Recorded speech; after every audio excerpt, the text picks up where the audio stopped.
Okay, we have a green box. We have a live counter ticking up that I can see.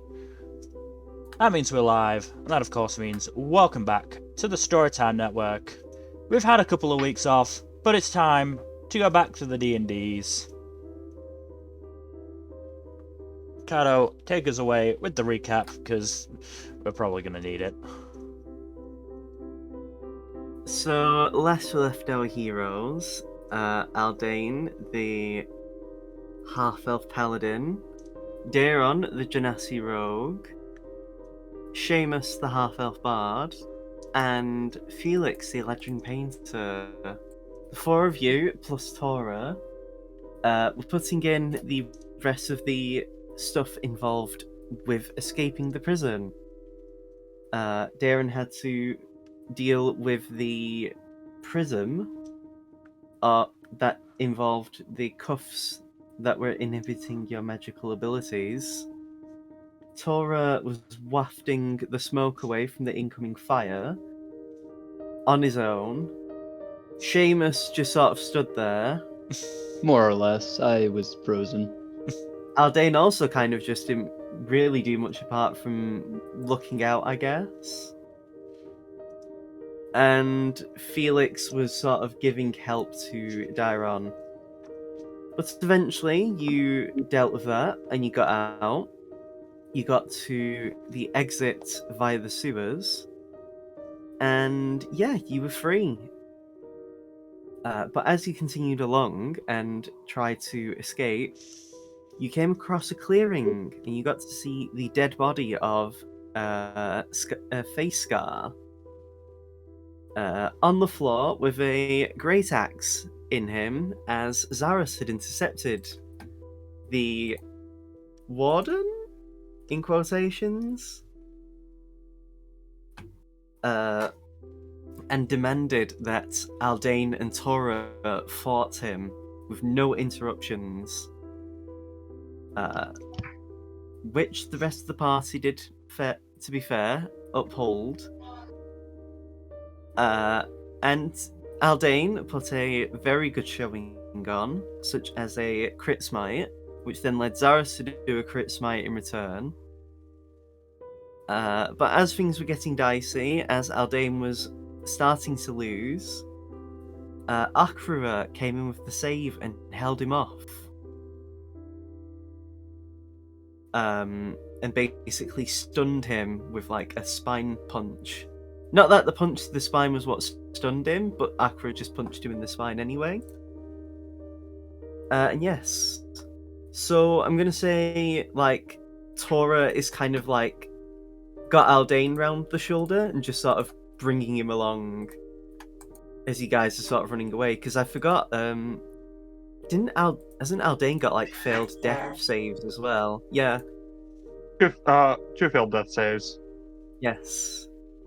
I was literally about to die when Akira came in. Yeah. But yeah, even then, you are, yeah, like I said, you're currently in the process of running away.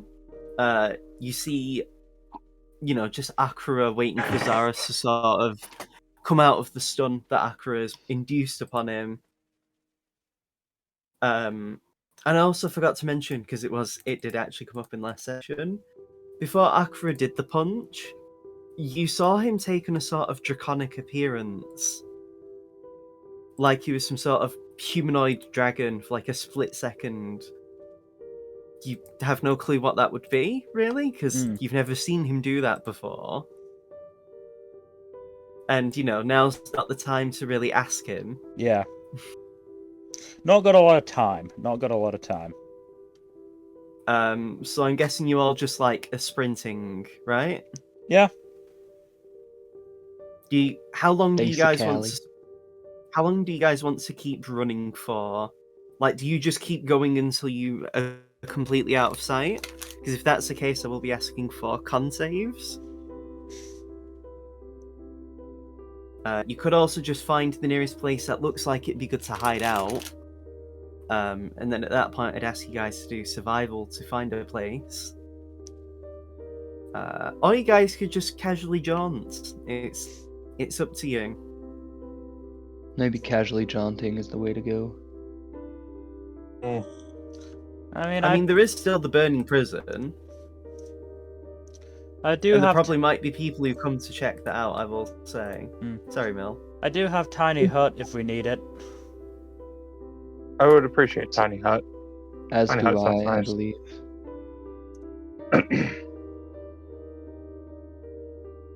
Are you just going to immediately cast Tiny Hut? No, we're gonna get Like- get as far away as possible, I think, before we do anything like that. So are you sprinting away? Like, going as far and as fast as you can? Because from where you are, you are aware there is a lake, like, further down south, which is the direction you are heading.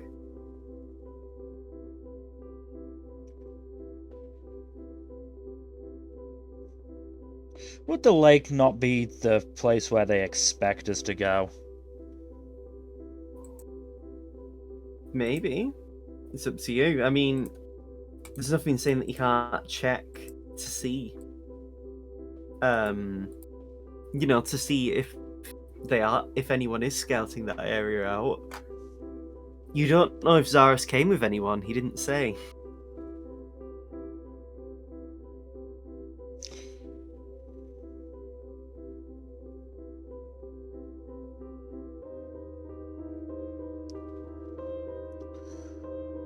Do we have to move at What a about- full sprint? No, we can don't just have- jog. You don't have to, but it's one of them like you don't know if Zaris came with anyone. You don't know if anyone just in general might check out the area. Like, because you don't really know what lives in these parts. Yeah. And you're not terribly far from Turim's Tower, which at one point was occupied by Cult of the Tarask members. Yeah. Like, there's all sorts of things that could happen. Me personally, I'd prefer to move at a lope. That means we can actually see if anything is coming, rather than just sprinting headlong at it. But what does everybody else think? What about you, Darren? You've been a bit quiet. Again? I think Donald's just Yeah. very quiet during this whole thing because they're not entirely sure how to go about this. Their best plan is, and they say this is like they want to try and create a false trail.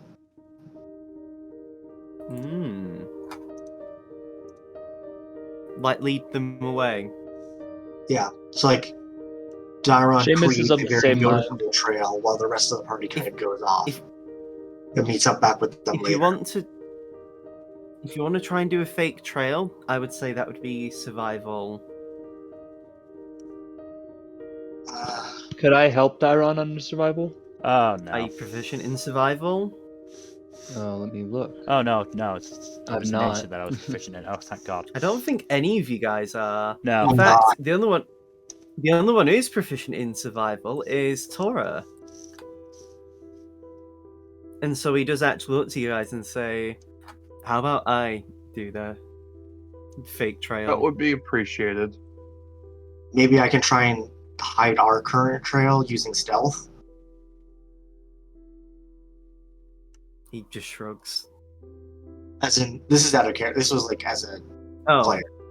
yeah. I mean, if you want to like sneak about and leave less of a like actively hiding your trail would be fine to do a stealth, but trying to lead people off would involve survival. Okay. And So so I was I happy will- to do survival checks to help you guys, like, so you guys can sneak away and he does his thing because I mean, I could cast Pass Without Trace. Oh yes, you can, because that does actually, apart from magical means, you aren't trackable, are you? Yes.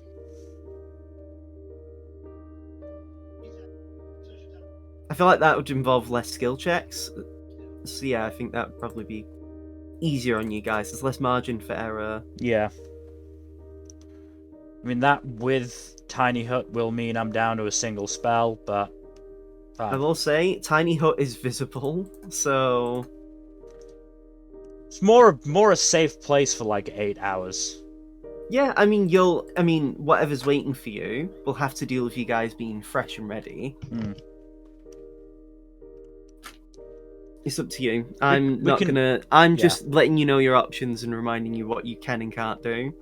We can I'm not decide. here to be like, oh, you should do this, you should do Yeah. that. I'm just reminding you of the situation so Yeah. you can make a plan that you don't regret, or at least can't bitch to me about afterwards.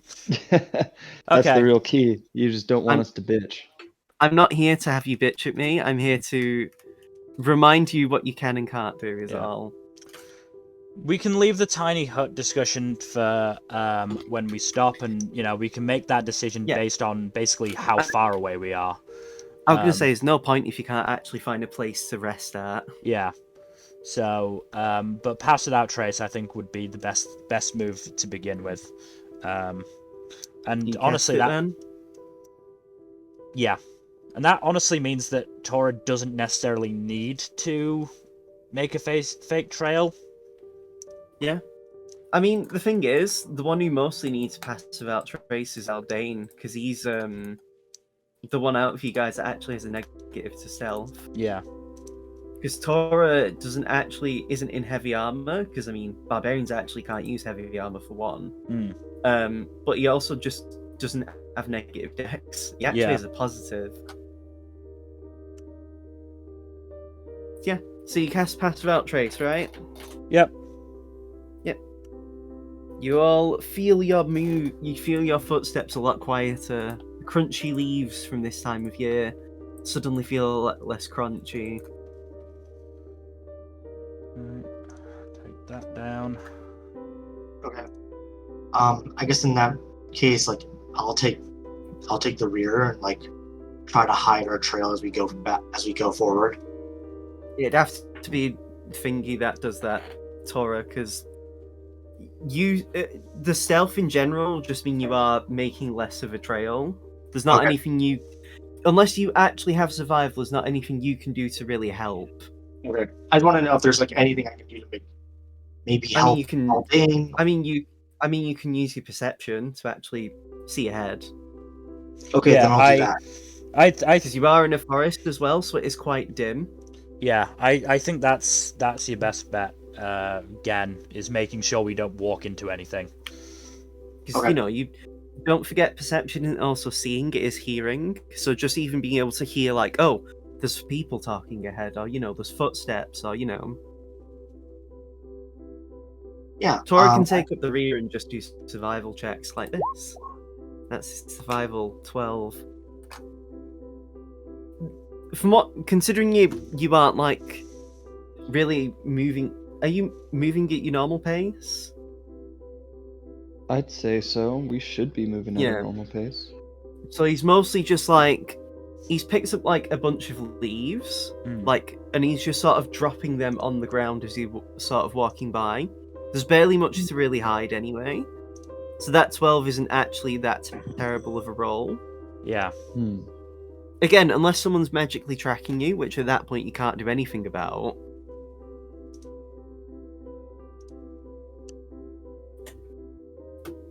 But yeah. So are you going to perceive then, Dairam? Yes. Could I also perceive? I would You all also can. like to There's perceive. nothing stopping any of you from doing perception. Dang. It's just that Dairon's sort of the one who usually takes point is all. I perceive nothing. Seamus. You know nothing, Seamus. You're Negative just glad you did. perception. You're just looking at Aldane and just looking at how fucked he is and just thinking, glad I'm not the one who's trying to sleep with Zaris' daughter. Yep. Felix, I'm busy concentrating on pass without trace. sure. Aldane, you're very wired. You're very alert. So you're actually doing as well as Dairon. Between the two of you, as you're sort of walking by, you do find a cave, actually, from like a hill that looks like it might be at least deep enough where you could all fit in and still have a lot of room. Unless you were to take a torch or a light down it, you don't know how deep it is, but you can't see the end of the cave. So, it looks like it's deep, you just don't know by how much, is what I'm getting at. There's a cave over there that we can check out, see if that has parameters we need. Good job could produce flame ball down there. And what if you hit something that's inside, like a bear? That would be just bad. a light cantrip. Not that I've got. I mean, if you actually go in the cave, you'll be able to, dark vision will be a thing. Depends on how you want to approach the cave.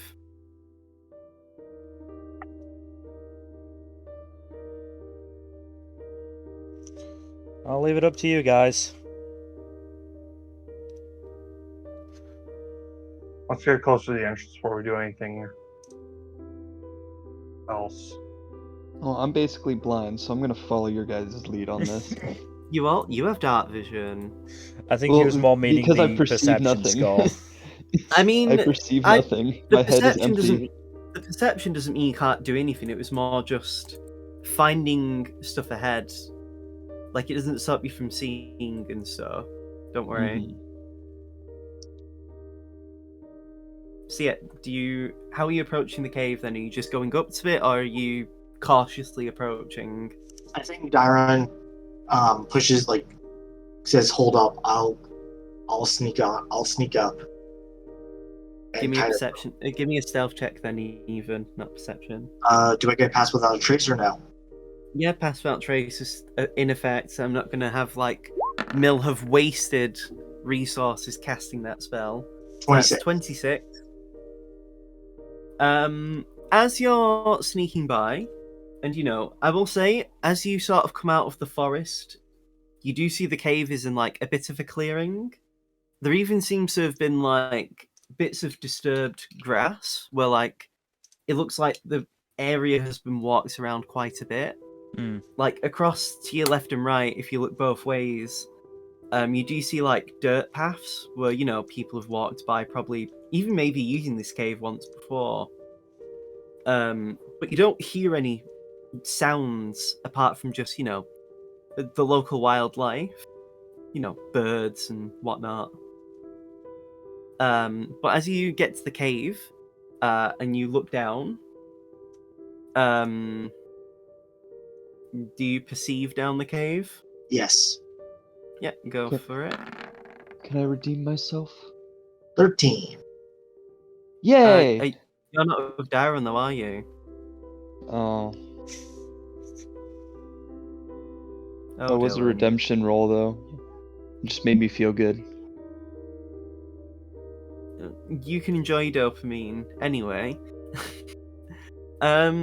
As you look down, Dairon, it looks quite deep in. From what you can, I mean, it's obvious anyway, but as you have a look down, you don't see or really hear anything apart from just the wind coming through. So from what you can tell, it doesn't seem like anything is using the cave right now, so it should be safe. I give the signal to the rest to come over cautiously.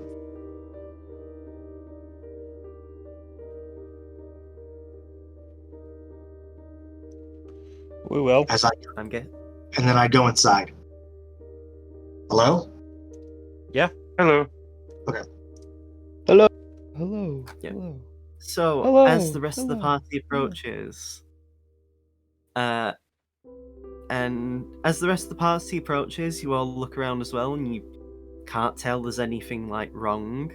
Doesn't look like there's a trap set for you guys. But yeah. Kaido, I have the blind sense dagger too, so I'm trying to. Yeah. So I have blind sight to 30 feet. Mm-hmm. So yeah, you go in. It is quite dark, so you are dim light, and even with the echolocation, the most that you really pick up is just bits of like, what's it called? Like bits of water dripping from the ceiling, like tiny bits. It's not like there's a leak or anything. It's just caves. Yeah, it's the cave drip. Yeah. Yeah. But yeah, other than that, you don't. Nothing seems to be wrong. You seem to be in a safe place right now.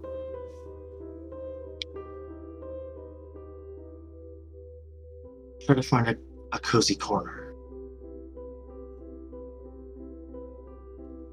Yeah, I mean, it's a cave. There's not terribly much that's cozy for you guys, but By cozy, I mean away from the entrance, yeah. so that we're not immediately visible. I will say, because I completely forgot, you don't actually have your proper clothes back.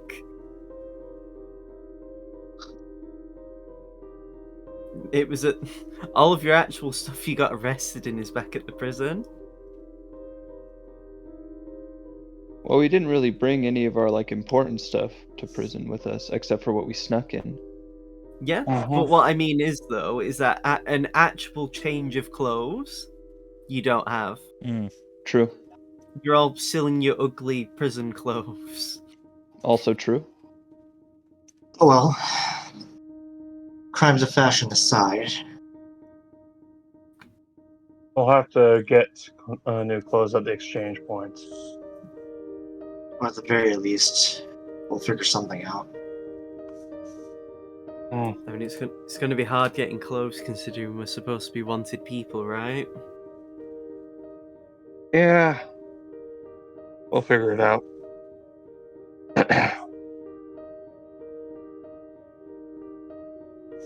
If we make our way into the underground, we might have some luck. I wouldn't count on it, but we'll... That being said, do we know where to go to get to the underground? I'm fairly sure we've got info on that, don't we? It's in the sewers. Yeah, you'd have to check the sewers of Centralis, which none of you are very knowledgeable of. You've been down it. Well, one of you's been down it twice. The rest of you have only been through it once.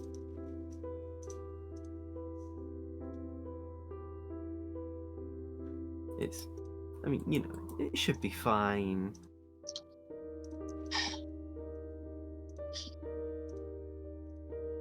There are only so many contingencies we can expect to plan for. We just have to go for it at some point.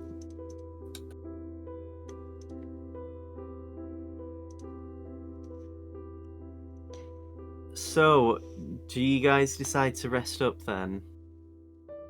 I would assume so, yes.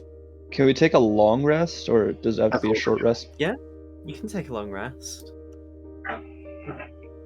You've been through a lot. So is Let's do a long rest, because I want to get my hit dice back and my spell slots. Actually, I don't even think I used any spell slots. No, I used one. So yeah, is Mill casting his thing? Tiny Hut. I don't think it's necessary, honestly. Yeah, it's up to you. I mean, you will need to take watches then. I'll take the first watch. I'll take third watch. Take the last watch if that's all right with y'all. A little awkward for me, but I'll take second then. I mean, it's up to you guys how you want to decide. I mean, you all have dark vision now, so Darren doesn't have to take first watch anymore. Yeah, but I like taking first watch. It's habit. Well, I'll take it with you anyway, so that I'm, not interrupting my trance. I'm going to be awake for 2 watch segments anyway, so I might as well keep them together. That's fair.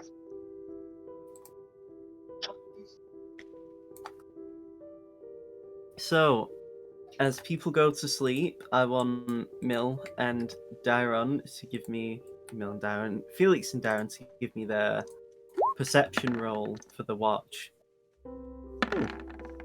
Hell yeah. Whew. Dairon can perceive everything. Dairon sees the universe. Yeah, Darren, you're just wide awake. You're sort of just looking around. By the part way into the watch, you start noticing the sky's getting darker as it is beginning to get sundown. Felix, you're just awake as well. You don't hear anything coming from the other side of the cave, deeper in, thankfully.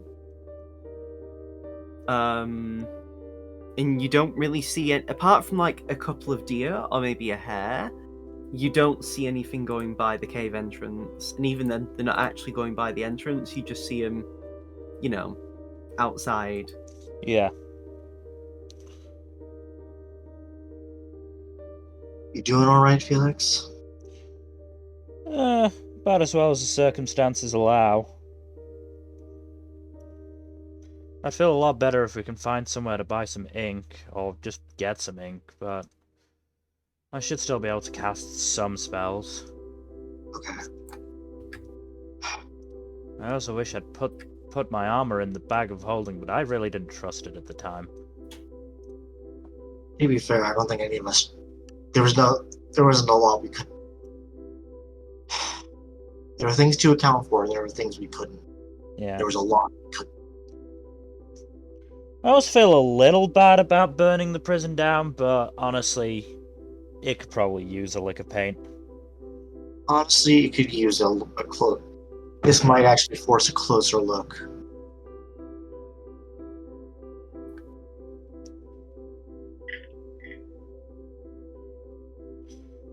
For better and for worse,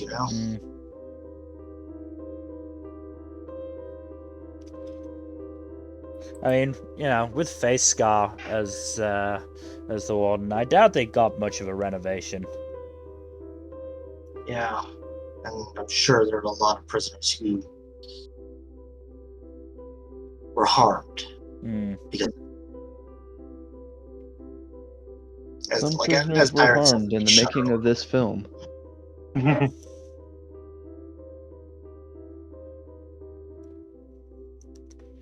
glad he's dead, for what it's worth. I'm only sad I didn't get to do it myself. To be fair, I very much doubt that Zaris gave him a painless death. Knowing Zaris, it's hard to tell. I mean, I don't have much experience, but I doubt an axe to the spine is very painless. Well, You didn't see the full body, really, so you don't know how fucked up he was. still, I wish it was my blade that did it. But regardless, he's dead. That's more than he deserved. Honestly. Even a pain.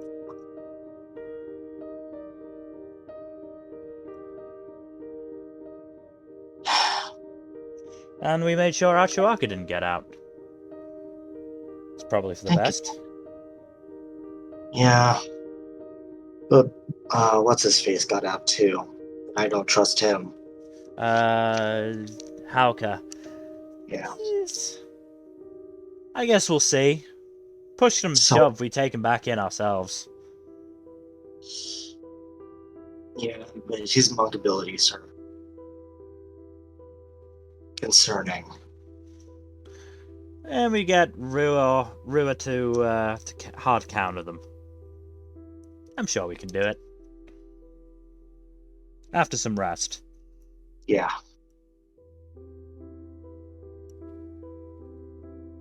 I think Diane just looks very tired and just wants to be done.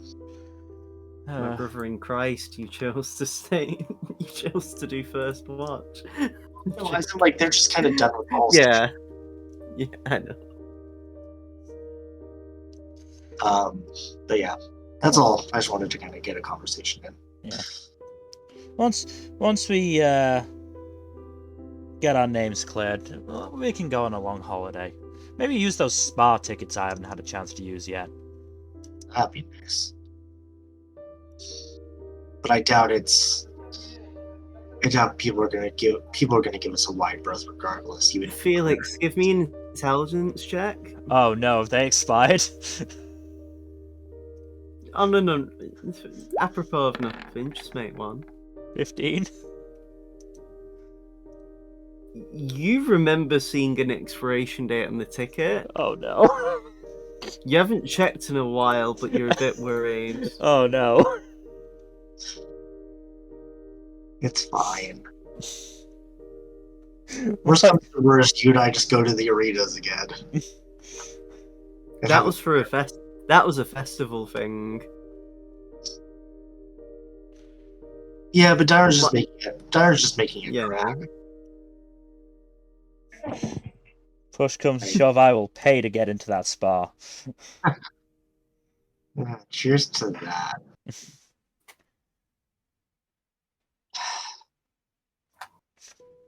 I wonder how Sora's doing with your money. I have most of it stashed. Where did you stash it? Can we just say it's stashed? Because I'm gonna say stuff like that might have been claimed. I'm joking, but yeah. Do you have anything else you want to say to each other? No, I think we're just Yeah, I think we're shooting the done. shit at this point. So Yep. So, Darren eventually goes to rest. Second watch.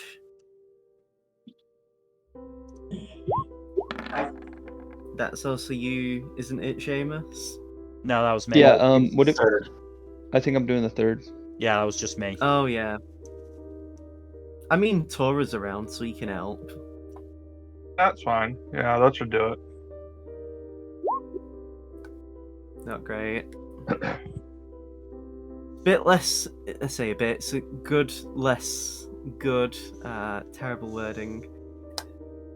Basically, Felix, you're a bit less. Your mind is too preoccupied on that you might have squandered that ticket for the spa. Like, you also just don't have your drawing materials, so you don't really have anything to, like, Feeling you very know, antsy, entertain yeah. yourself with. Feeling very antsy. Like, you kind of have to be alone with your own thoughts. Oh boy. That's not ideal circumstances. Average Zoomer problems, being left with your own thoughts with nothing to occupy them. Felix does his best to make sure that never happens. As you sort of like sat there, Tora just looks at you and says, "Are you okay over there?" You seem empty. I usually like to have my hands doing something, but I can't really risk Go the- outside if you want to do that. Do what? Don't do that in the cave. Disgusting. Paint? Oh yeah, I forgot you're an idiot. Ignore me. Not academically an idiot.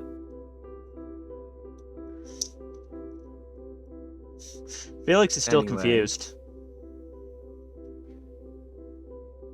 You So, have you know, no right to be this naive. you can decide whether that's feigned confusedness or not. He does not care, clearly.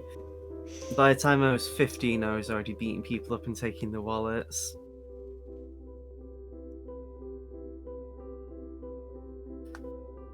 Sounds like a fun childhood. Not really. My mother died not long after having given birth to me, so it was just me and my old man. And then I beat him up after he was drinking a bit too much one day, and I ran away from home. Then I just sort of roamed around, beating people up, taking the money, and subsidizing that way. I eventually found myself in Bovetman by about, I want to say 18. And that was when I found the boss. After I got a bit too cocky and tried to mug him. He beat me, and then, well, that's why I joined the gang that I was in. And it's how I met Zaris.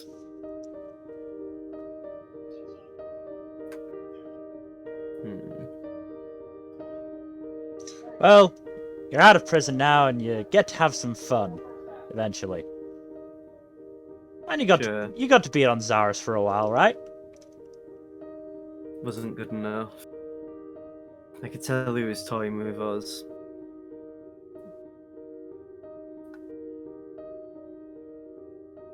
Also doesn't help that I'm quite out of practice since being in the joint for so long. Well, I'm sure. And surprisingly, it seems like Zaris has bulked up. He was a lot more, I don't want to say wiry, but he wasn't built like he used to be. Well, what he used to be wasn't as built as he is now, even. Yeah, I kind of get the feeling he doesn't have a lot to do day to day, so he probably just lifts. Isn't he part of the military? There's not really a war on right now, so...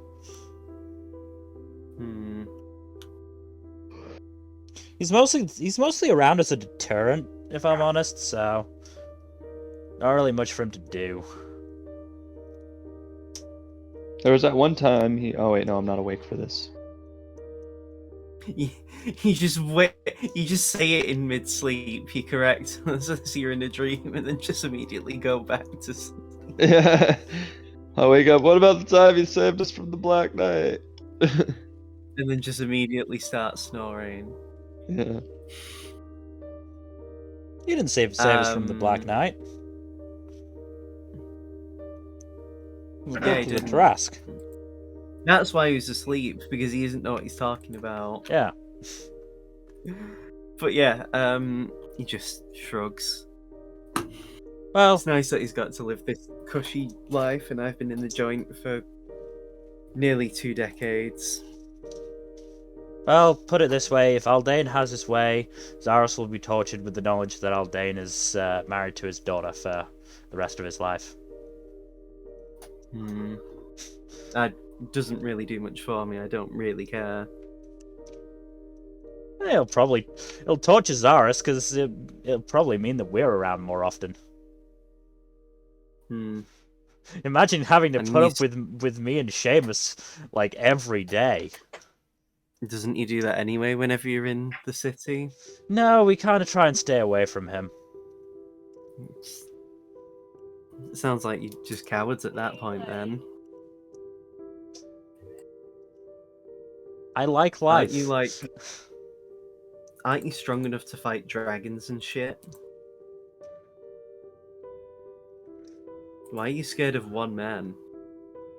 Decimator Zaris kind of puts the fear of God into everyone, and I like my tense of myself in the right place.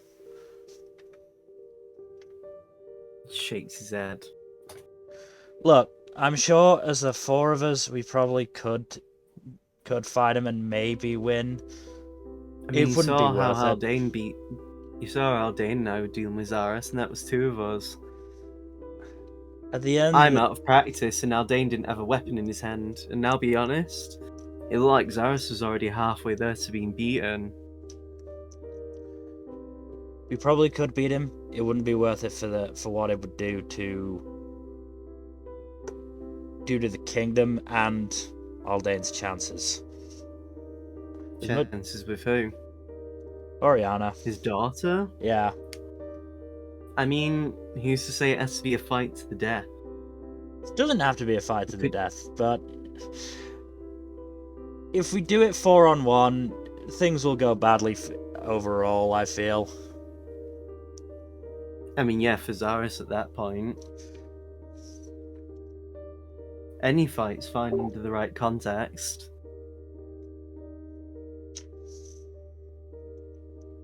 I mean, who knows? Maybe one day you'll have to fight Zaris to the death because he's your enemy. And then at that point, you'll have to decide whether you do kill him or not. Why would Zaris be our enemy? What could he Shrugs. possibly do? Who knows? I haven't seen the man in nearly 2 decades, so I don't know what his life's been like. And besides, he was the one to leave me with the bag and let me get arrested. Well, I'm sure once you've had a chance to get back into practice, you'll be knocking him from pillar to post. You won't need us to do it. Before we got arrested, we were pretty much equals, so it was a bit harder to really do that. And it's not even just physical strength, it's also just the edge I used to have back then. That keenness for fighting. To be honest, I'm mostly going through the motions.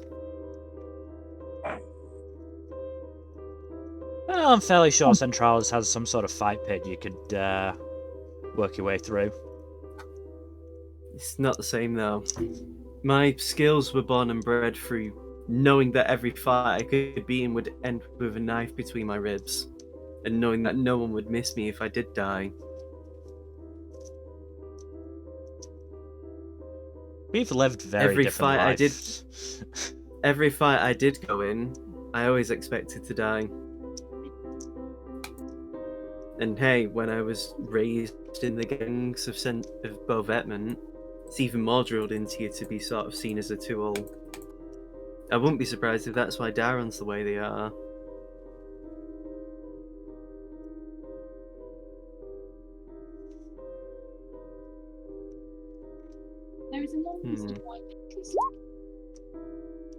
Oh, a girl! Woman! No women allowed! It's a men's only club. Sorry. Did you just assume my gender? Anyway. Men and non-binary club only. Yes. The only girls allowed here are tomboys, anyway. But yeah, he just, it's interesting, isn't Darren like 18 as well? Yes, Daron is 18. Well, probably He doesn't- 19 at this point. He's not asking that as in like wanting to know, he's just asking Felix because he even then says, interesting that Darren was brought into the gangs not long after I was arrested then. It's an interesting timeline. I wouldn't be surprised if Darren was going to be treated as a replacement for Zaris. I've seen how Darren fights, and it reminds me a bit of Zaris back in the day, before Zaris seemingly became a musclehead like me.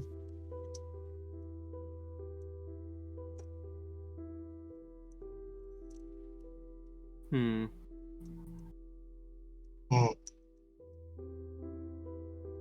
Not much to worry about though. If we don't clear our names and stuff, none of this conjecture really matters. Don't worry, Kuragane will have us cleared in no time. Probably. I'm pretty sure Korogane is going to be in deep shit with Zaris when Zaris gets back. Zaris can I mean, try. that's if Zaris is allowed to get back. Akira can casually match Zaris' speed without really trying. You just- Bearing in mind, Akira is almost, if not double, Zaris' speed right now. Yeah, Akira has 70 movement speed. Zaris only has about 35. So yeah. just jogging alongside Zaris, just tripping up every so often. If anything, it's more like Akira race walking. Like, one foot is always on the ground as he moves, and he's still quicker than Zaris. And then when Zaris sprints, does Akira have to, break into a jog? But anyway.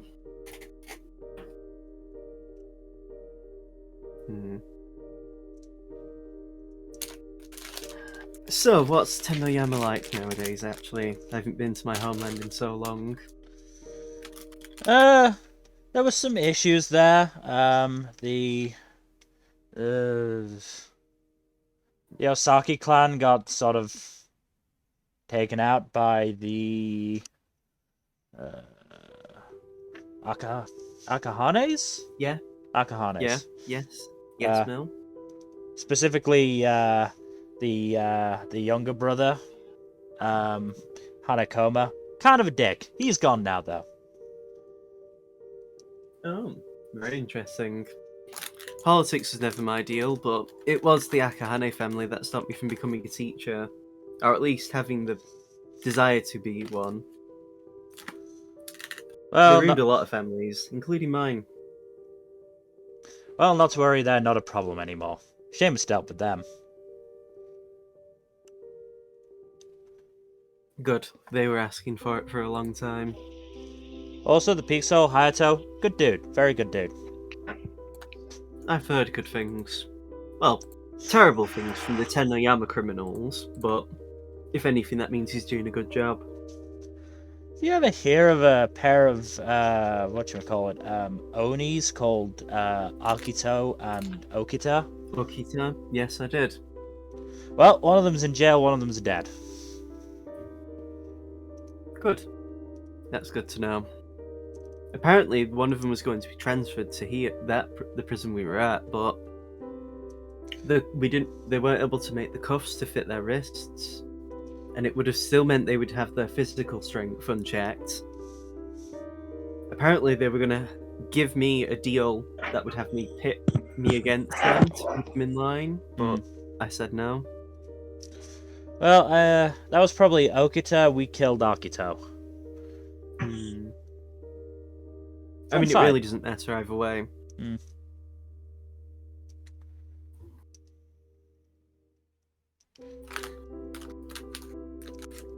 I will have to visit home again. I'm probably my old man's probably dead by now, but still, I do miss the good old places where I could get some nice tripe, nice barbecued meat. Was Midorito's restaurant around when you were there? Yeah, it's always been there to my knowledge. Well, it's still around and very good. Very enjoyable. That's nice. If you mention Seamus's name, you might get a free meal. Or just put it on Seamus's tab. I knew the guy who owned it back when I was a kid, and a few of the people I used to beat and mug were rude customers. So I already had it in with the family. Well, try and get it put on Seamus's tab, then you don't have to pay. I haven't had money to my name in over a decade, so that would be alright.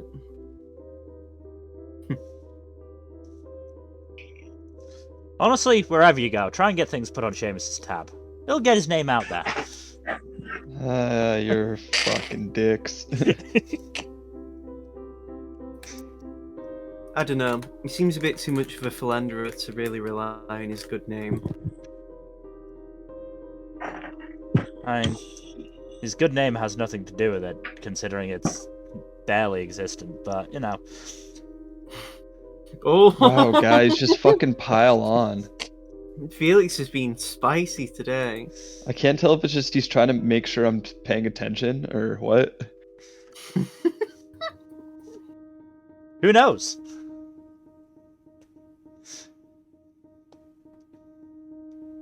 But, you know, it'll be good exposure for the Osaki clan.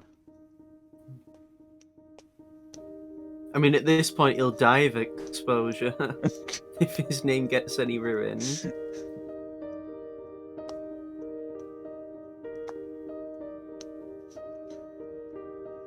Anyway, it's about that time. We should probably wake Seamus up. I'll go back to bed then. And so, it is now Seamus on his own, because Felix has been awake for 4 hours now. Yep. I get to trance. Hooray. Seamus is left all by his lonesome. Andy is popping off, yeah. All on your own, Seamus, with only the sound of your own music to keep you company. Yep. Oh, and could I use that time to like reattune to like my instruments and everything? Yeah. Okay, cool. So I'm gonna do that while I'm on watch as well. Yeah, you enjoy the ambience of the night as it's crept in at this point. Just all on your own. Sadly, no one to speak to. Yeah. Solitude can be nice.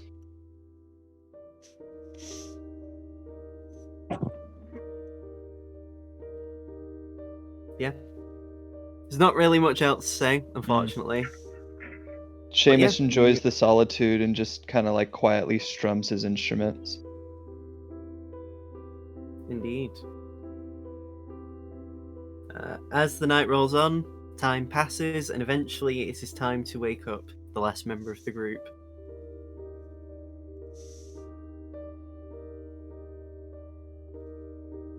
And so All right, Aldane, Aldane, time to wake your lazy ass up. Oh boy. Alright, I'm awake. Perception? You're awake, but are you alive? Yeah, Got it. I mean, you did better than Felix's 2 checks. Yeah, Aldane, the searing pain from your hand when you clashed fists with Zaros is sort of keeping you awake. Every time you lean on it, you're starting to feel a twinge of pain. You can still move your hand, and it still has its, you could still wield a weapon, but it's one of them if you probably, punched with such ferocity again, and, we're hitting the hand so much, you might end up having damage, but thankfully you don't need to worry about that. In theory. Mm-hmm. And yeah, you're just sort of, again, similar to Seamus, left on your own, no one to keep you company.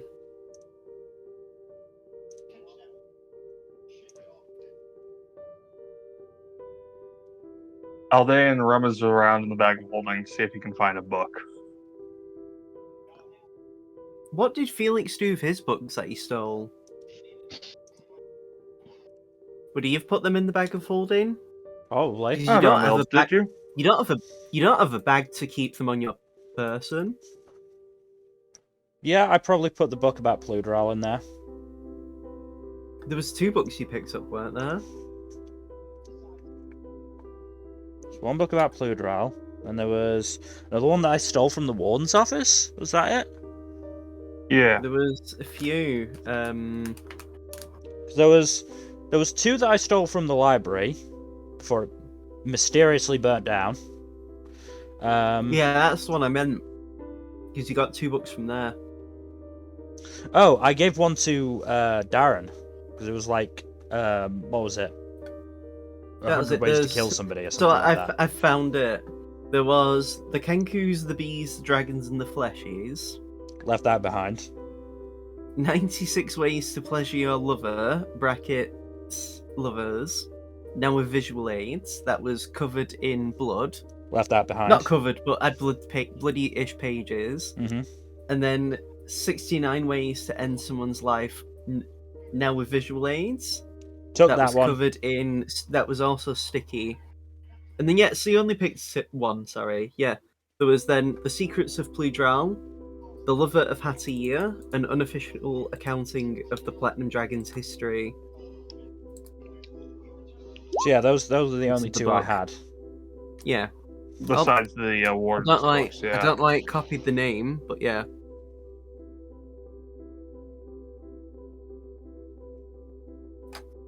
Do you read it? Oh, the Pluderal one? Yeah. Give me, do you spend your entire watch reading it? No, just part of it. I look Give up me- from the book every now and then. I just mean, do you, apart from actually keeping attention, do you, spend it reading it, though? Yeah.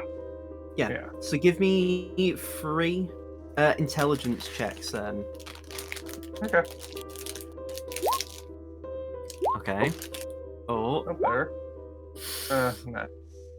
to be some of this you're just really not interested in. It's very comprehensive because it is a thick book, but it's Dummy. some of the language doesn't really impress you. Not because it's terribly it's not written well, but some of it feels quite personal and feels almost like it can't be true because of what you know of Pludral.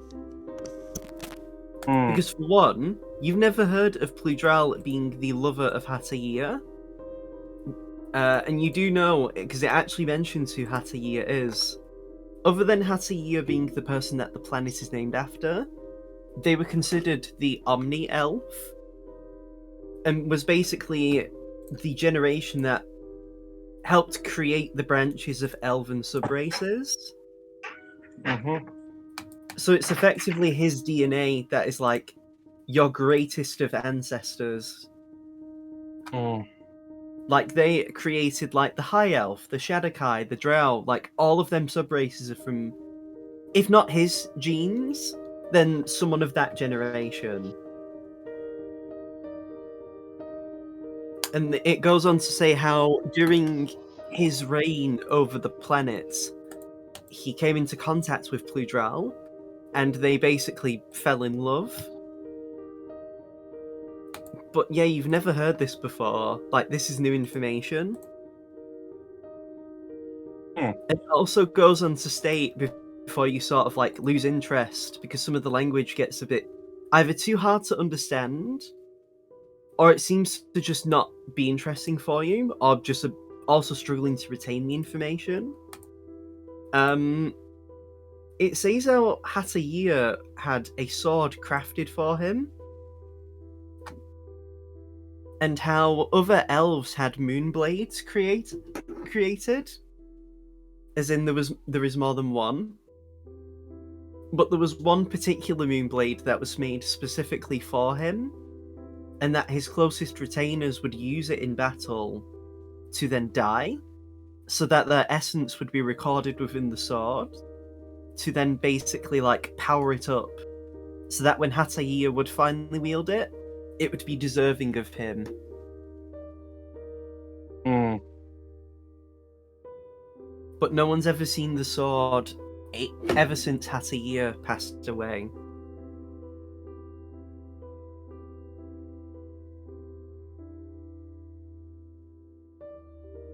And that's pretty much all you really get from it, that like either sticks out to you or just you remember anyway.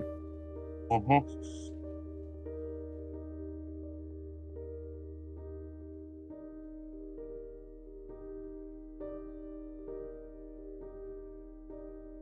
But yeah, other than that, you don't really get anything else that's like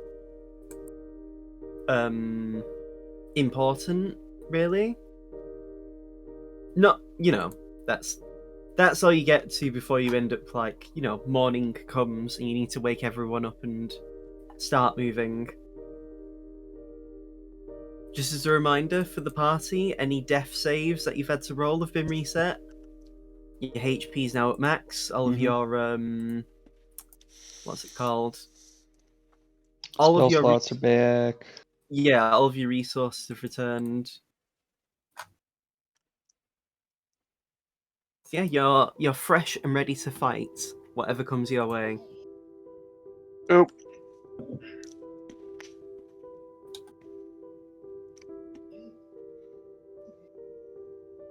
Yeah, I'd say by this point, because you would have, by the time you actually had a long rest, it wasn't actually really nighttime. It was sort of just midday, not midday, but like very late afternoon, like probably 6 p.m. Right. So it's still sort of like very early in the morning. Like, especially with the time of day, it's not dark. Like, it's not very dark at nighttime, but it's probably like it's still, probably like 4 a.m. or something. Mm. But yeah, it's, to be fair, it just means that you can use the cover of the dark to really sneak around and stuff. Like, no one's really going to be awake at this time of day. Which, is good for you, really. Yeah.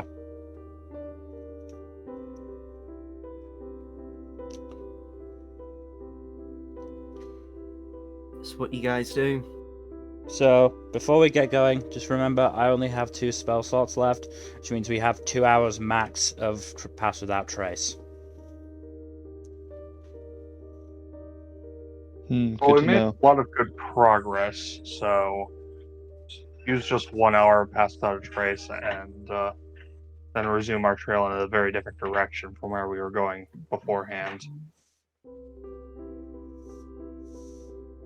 I forget, did we use sending to tell...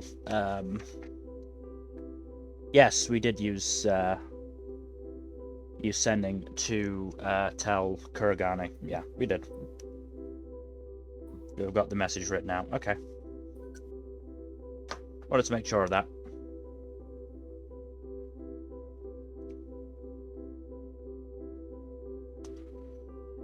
I guess we just, head on our way in the similar fashion as to yesterday. Yep.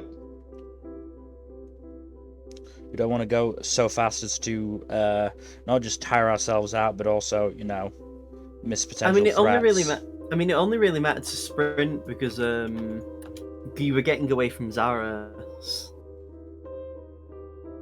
Oh, then I'm doubly But now glad we didn't sprint because Akira had that situation on lock. Yeah. But you're far enough away where Zaris would have had to beat Akira really to be anywhere near you. Which do you really think Akira's gonna lose to a half-beaten Zaris? Nope. Yeah.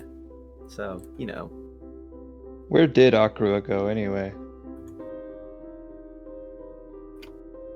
Took care of Zaris. I don't know.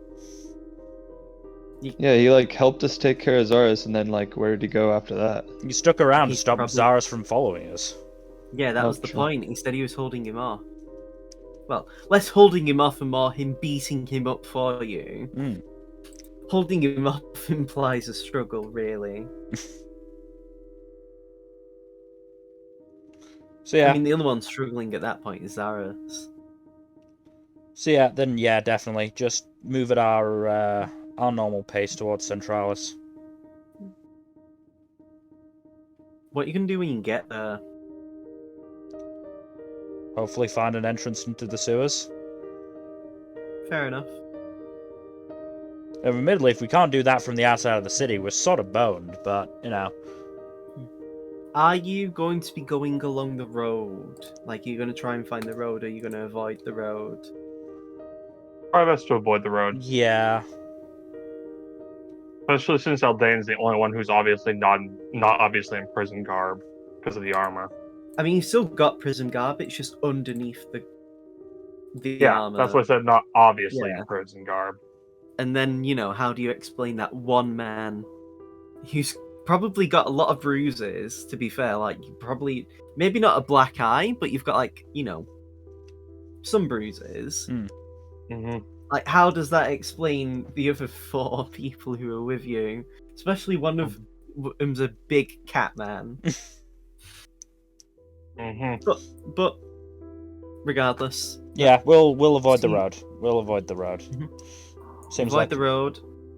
Seems like an As unnecessary you're- risk. Hmm? Seems like an unnecessary risk. Makes sense. So as you're sort of getting walking about, you do start to feel hunger.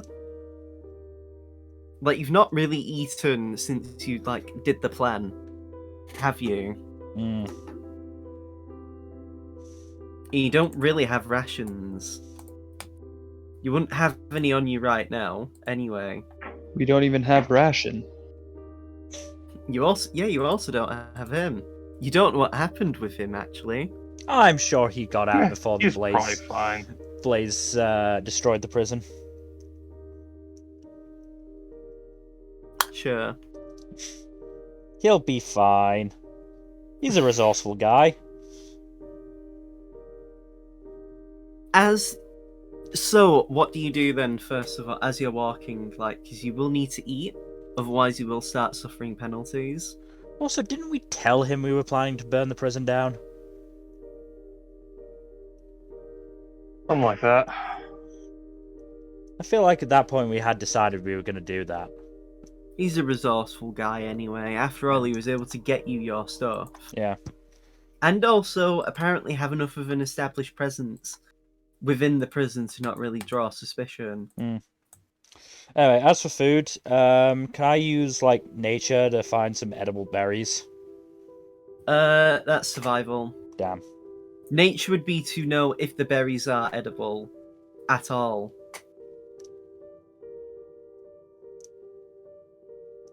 And hey, who has survival? Yeah, it's Tora. This is all on Tora then. Can't believe I have to do this for you kids. As you're sort of exploring and looking around, a lot of the animals that are sort of awake at this time of day are sort of just moving away. It doesn't help that Aldane's sort of making noise for you guys, considering he's, Yeah, fully decked out in gear. clanking around. Clanky But clank on the tank. But otherwise, yeah, it's just... The most you end up finding are some mushrooms on the ground. If any of you want to do nature to know if the mushrooms are edible, you can. I will do that. Nature? Yeah. Thankfully, Tora manages to get a few mushrooms that are edible. In total, from the ones that he gets that are actually, what you are safe for consumption, there's about... let me make a roll, actually. I won't say. What dice do I want to use for this? It wasn't a very good roll. He finds 6 mushrooms that are edible.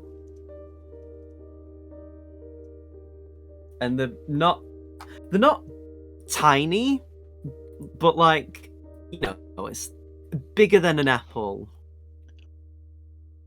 But not much bigger.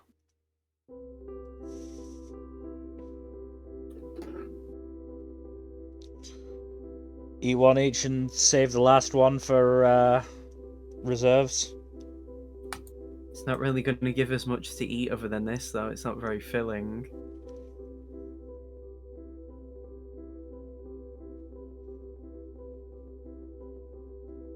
I mean, we could go along the river and get some fish as well. Are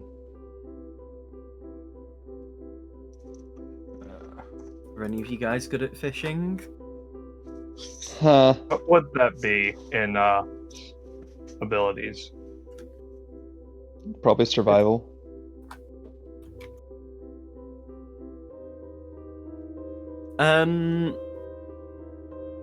Yes, but you can... I would allow you to roll a wisdom check. And the check would be easier if you, have tools or things or strategies involved to basically make the fish easier to catch. Got a can of Coca-Cola here. Wisdom is you guys. Felix has none. Is it just straight wisdom? So you need to actually get the river to do it, which you aren't. You'll have to make the active. You'll have to make the active choice to go to the river if you want to procure the fish. Because Probably for the best. It'll give us a source of water as well. yeah, you will also need to drink. So you make your way to the river. What pace do you go if you are going that way? Regular pace. I don't Okay. think we're sprinting towards it or anything. I mean, you also can go at a slow pace. We're a little more urgent than that. Yeah, I mean, you are hungry, so... I'm gonna look at changing the music as well while we do this. So if you are moving through the forest, give me a perception check, all of you. Cool. Tora will also be doing this. Yay, I perceive nothing Oh, God. That's 2 to the session. 2 nat ones. Seamus is just deciding that the rest of us are perceptive enough that he just doesn't need to bother. This is. Facts. I'm gonna say there's actually gonna be a consequence for this. Is it that Seamus bonks his head on a tree branch? I'll make it. Dylan, high or low? Low. Fuck. Rip. Right. As I Should have said high I mean, for obvious reasons. hindsight is 2020, man. So You know what, dude? as you're walking, you step in something very soft and very warm. Yeah, step in some shit. Also, none of you guys have actual like proper shoes. Like the shoes, but they're not really like. No, It's you like those slip-on Vans, right? Seamus. I was you, gonna say, I was those gonna joke prison and say shoes. that. I was gonna say you have Crocs, but yeah. Seamus, Oh, you, even those are even better swamp shoes. Seamus, you didn't step No. in shit. You stepped inside of a Galamdur's mouth. Nah, What is that?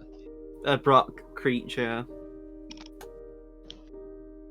Here's the new music we'll use. So yeah, you step in shit, and it's quite fresh as well. And all of you just like see Seamus having done it. Oh, I can't believe you done this. Alright, Seamus, you're going to be walking further away from us. At the back. Sorry, dude. Them's the rules. I know. Seamus like slumps his shoulders and just Who's like proficient trudges. who's proficient in nature? Hello. Not- Can I use not can I use yet. prestidigitation to get the shit off Yeah, me? Yeah, you can. Do you want, So, me, to, do, I you want do me that. to, do you want me to roll a nature check? Yeah, if anyone who's proficient in nature wants to make the roll. I think I'm the only one. Mhm. 25! I don't. Your mileage may vary on with how you feel about this, but I'm going to DM you the kind of shit he's just stepped in. Oh, that might actually be a good or bad sign, depending on what it is.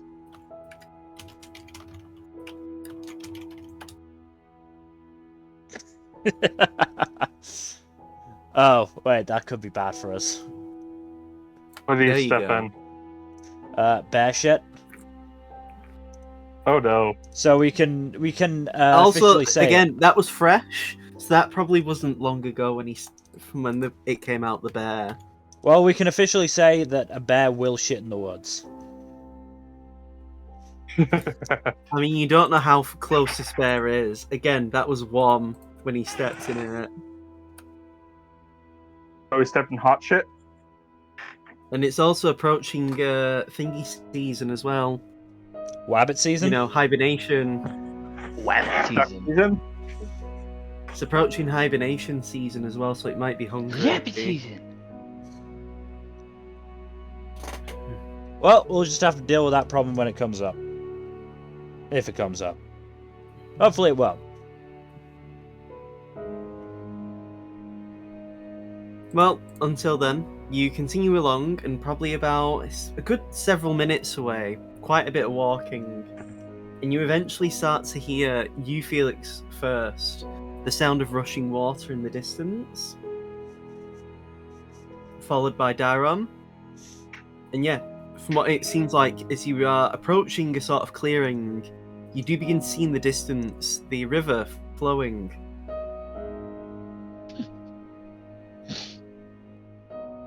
Do we also hear any bear noises? As you look around, like several meters away, like the bear would have to come out of the bear, because you do see a bear, it would have to go out of its way to attack you. The bear, and the maiden fair? But you see a bear sort of like snout like facing the water as it just like catches a salmon, and then in its mouth it looks over at you as you make eye contact with a bear, and it just begins to run away deep into the foliage. See, it was fine. We didn't have to worry about the bear. Amos, if you suggest trying to imitate the bear and catching the salmon, I will hit you.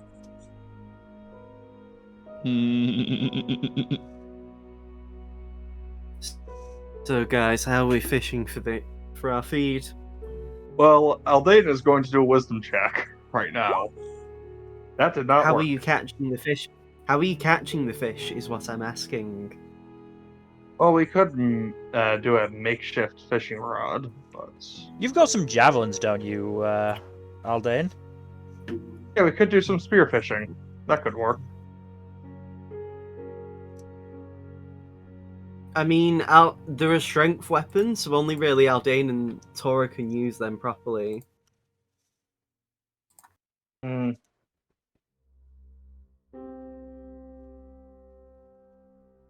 I mean, we could get Dairon to use arrows to shoot the fish as well.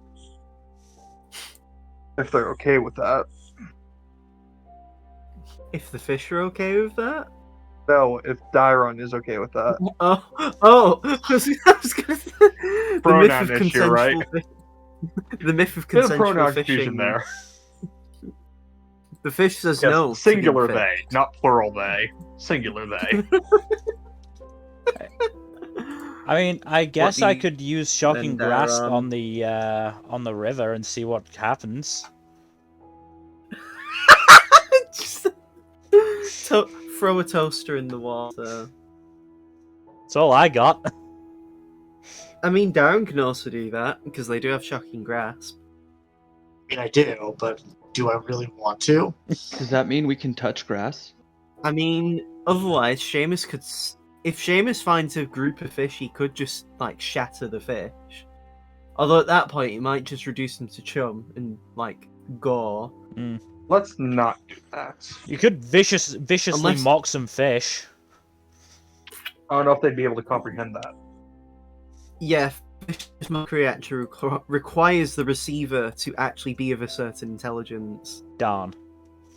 I'm pretty sure fish are like 3 or below in terms of intelligence. You need to be at least like Yeah. 4 or 5. Damn, would have been Yeah, funny. exactly. Would have been funny. So how are we going about this then? There's the Uh, spearfishing route. There's shocking grasp. We could do for multiple. water. Yeah, you can. I would say try the I mean, spearfishing with the shocking not me- grasp as the like backup. Mm-hmm. So, Aldane, if you and Tora are going to spearfish, I will still need. I'll keep the wisdom, but you can add the strength modifier will be added. So instead of a 10, that's actually higher. What was that, 14, 15?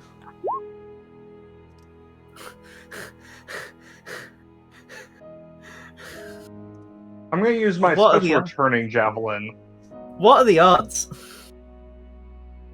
So it's wisdom mod plus strength mod, or just strength mod in addition to the wisdom roll? Look, I'll say plus. So Zaris I'll actually have- gets a 15. You mean Tora? Yeah, Tora. Zaris! Zara suddenly already appears rolled- beside us You already rolled the spearfishing. 10, Jack. Yeah. Yeah. So, after probably like 20 to 30 minutes, between the two of you, you get about 5 fish between you both. Are they decent sized fish? They're not bad. Like, with the mushrooms, you'd probably have enough to like give you a nice hearty breakfast.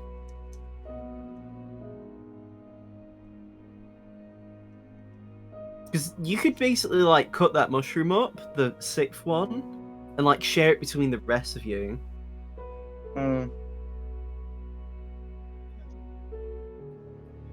Felix wiggles his paintbrush. So, nuclear option or not? This will only be enough for one meal, though. Depends on if you want more fish.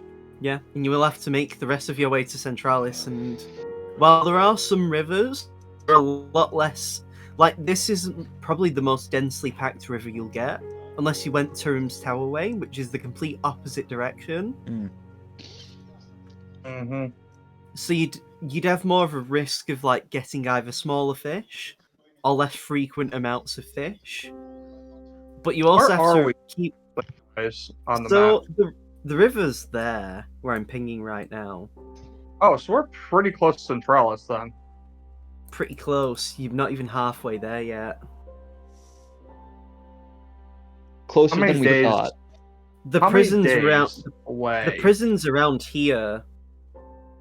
So if you go Okay. like straight, so if you did like a straight line, about That's- 100 miles. yeah. Probably that 10 would days, be give or about take. 5 days and 2 hours, as long as you move 8 hours a day. Oh, yeah, we could do that easily. So let's try to catch a bunch of fish. That will get to get enough provisions for a couple days. We can hunt and forage for the rest of that. And do you guys Let's want to also try? collect some water from the river. Do you guys want to try spearfishing one last time, or should Darren and I just, I will say they've already made the roll, so it's one of them. The chances will be less fruitful. Right? Yeah. All right, Felix, you want to give it a go? Sure, why not? Both of you, if you are both doing this, give me just roll shocking grasp. Okay.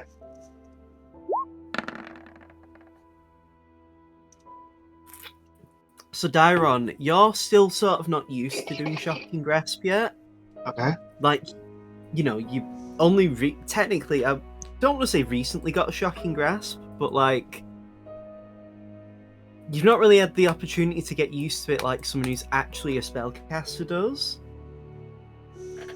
So you struggle a bit. You do get about like 3 more fish for the group, so you have 8 in total. So yeah, not terrible. Felix is a lot more used to it, so he sort of like gets a better feel of where he can do it. And so Felix is able to get 5 fish, which takes you up to 13, sorry. Yeah. So we have 13 fish and 6 mushrooms. Not a bad haul. We can keep trying as we go. I mean, the thing is, like, I'm going to say you will have to walk around the lake, because unless you swim across, or some means of making a bridge or traversing the water, you will have to walk around it.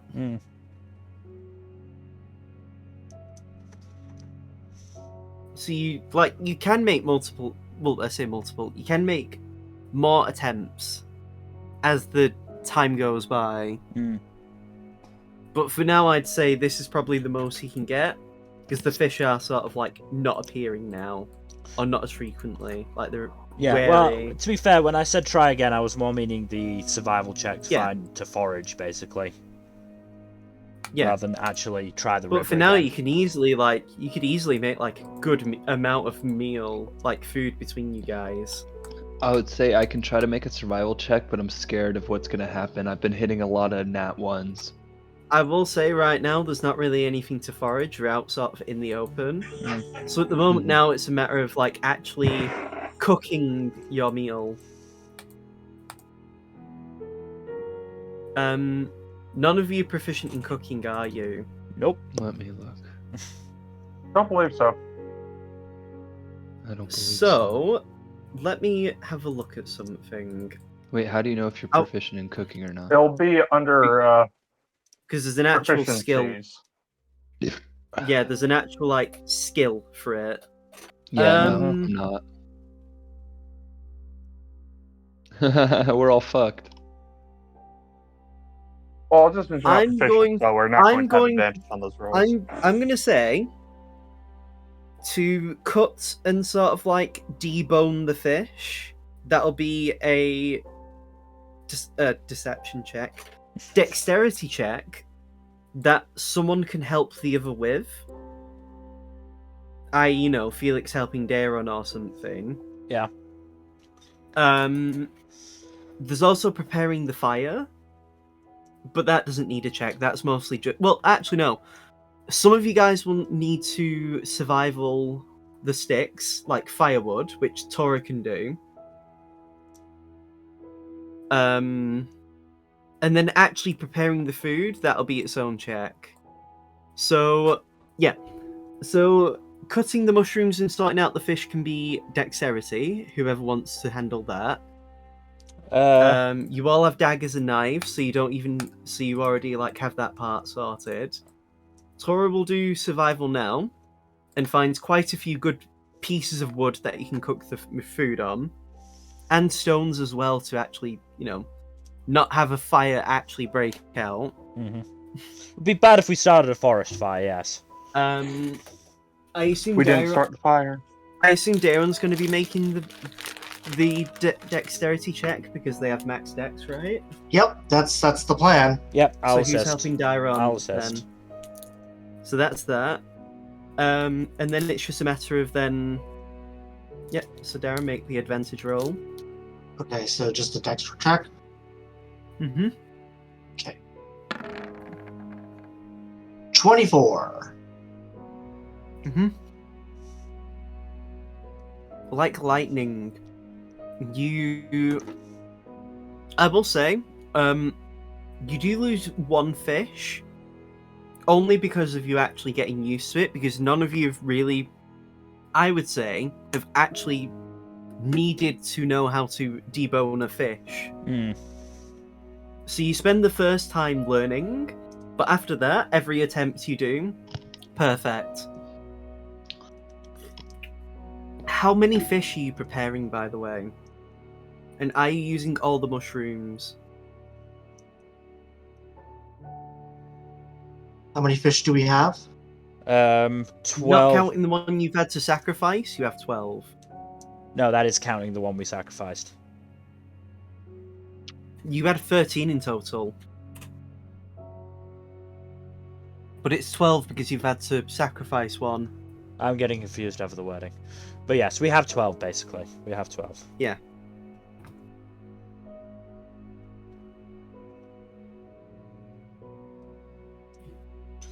I would say... They are decently sized, so you could each have a fish to yourself. With the mushrooms as well. Mm. Otherwise, it'll be 2 fish each.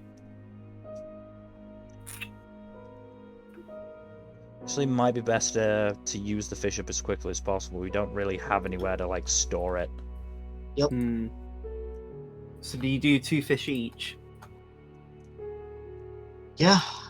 The mushrooms at least will keep. So you use 2 fish each. That's 10 fish in total. So you cut through them. You do your thing. And then I'm going to say someone will have to do an intelligence check to handle the cooking. Let me maybe do this just so I can feel useful. Let me see my intelligence. It's +1. Does anyone have better intelligence than me? Probably. I have. I'm +1. +4. Okay, let's go with you, Felix. Am I allowed to have somebody assist me? Be my sous chef? Yeah, sure, Yeah. Seamus can be. I mean, to be fair, both of you come from a country that was very seafood based. So Seamus could actually be a good sous chef for you. Thank 'Cause you've God. probably out of all of you, you guys have probably had the most experience eating, at least, and knowing how well cooked fish should be. Yeah. Mm-hmm. Do I have to make a roll, or does he just get advantage because He I'm just assisting gets him? advantage. That It doesn't need So, really advantage In anyway. the end, you both enjoy. You all work together to get your food. You now all have 2 fish each, ready to eat.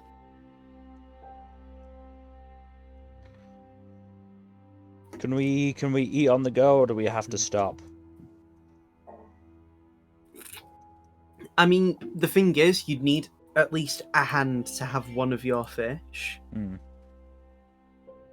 So you can't exactly unless you'll have to dual wield fish, basically, if you want to be on the go.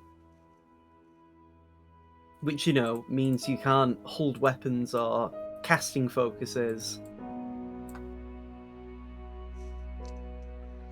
Right. To be fair, by the time you actually prepare the food, it's probably 8 o'clock. So you've gone nearly 4 hours without eating. So you'll need to stop and eat.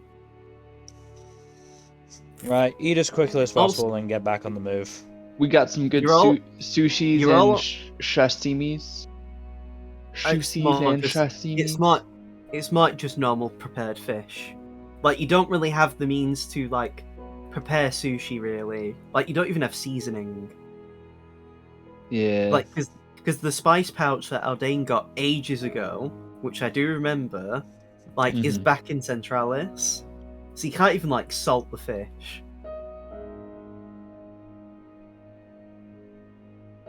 That's unfortunate. That's how dark this darkest hour is for you guys. You have to eat like animals.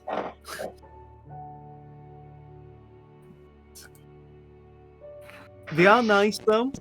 As you sit down and eat your food, something does feel different about this, even without the seasoning. It tastes a lot better than you expect. Yeah, you guys get to enjoy some lovely, delicious fish as it, you sink your teeth in, you taste brilliantly. It's cooked all the way through. Oh my god, to my mouth. It's fucking delicious, man. Maybe I should take up cooking. Someone should. Yeah, just a little. Maybe I'm good at it. Finger looking good. Wrong. Wrong type of meat, but yeah. Tastes just like chicken. I cooked this fish and it's finger licking good.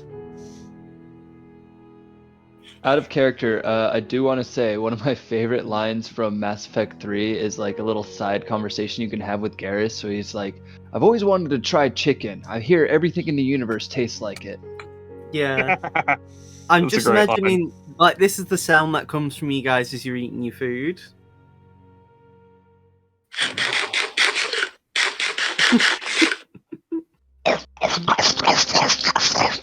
It's just it's the Minecraft eating sound. The Minecraft munching sound, yeah. Yeah.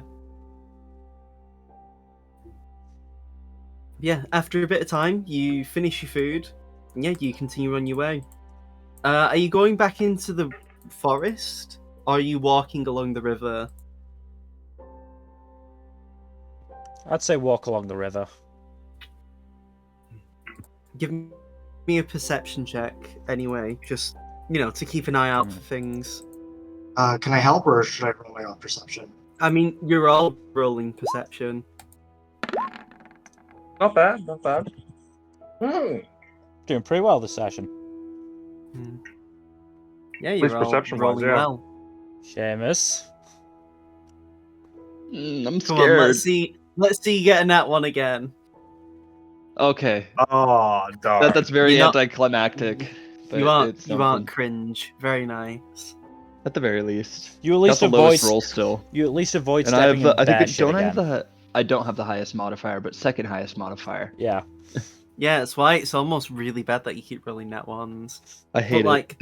That's not even your. The thing is, just having good mods doesn't mean you can roll well. It really is the luck. Yeah. You can have a plus 30 to hit and still miss because you rolled a nat 1. Mm-hmm. At the very least, you don't step in bear shit again. Oh yeah, my god! I mean, at this point, I just saw this meme. I have to send to you guys. If you all failed, Seamus would have fallen in the river, and you would have had to fish him out. You do watch, you see, Felix and Dairon. The two of you see it.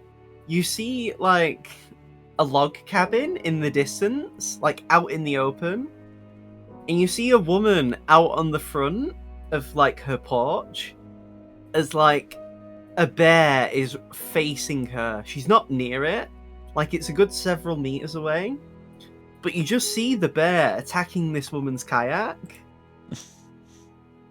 Why are you kayaking in a river Oh, that flows what? strongly? But yeah, you just see like the rest of you get it pointed out, but you just see this woman like crying as a bear's attacking this woman's kayak. Well, love to help out, but we are sort of fugitives. Like you just hear her say like, "Bear, bear, why are you breaking my kayak?" There's this- a bear? Is this a meme? I'll post the source in Tensile server. But yeah, like you just see this one, like the bear isn't even looking to attack her. Honestly, it looks pretty docile. Like it's not even ravaging the kayak. It looks like it's just biting or like clawing at the kayak, kind of half-heartedly. Is it that fucking bear from the Simpsons episode that introduces the Bear Patrol? No.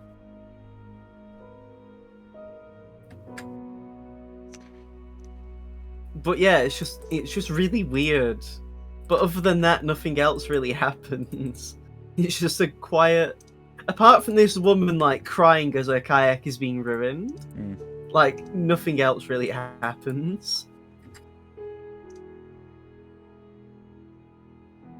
It's probably like a few hours later, like getting into what time of day? I want to say like just getting on to probably afternoon. It's like about 12 o'clock. Mm-hmm. At this point, like by this time, you've sort of reached near the end of the river.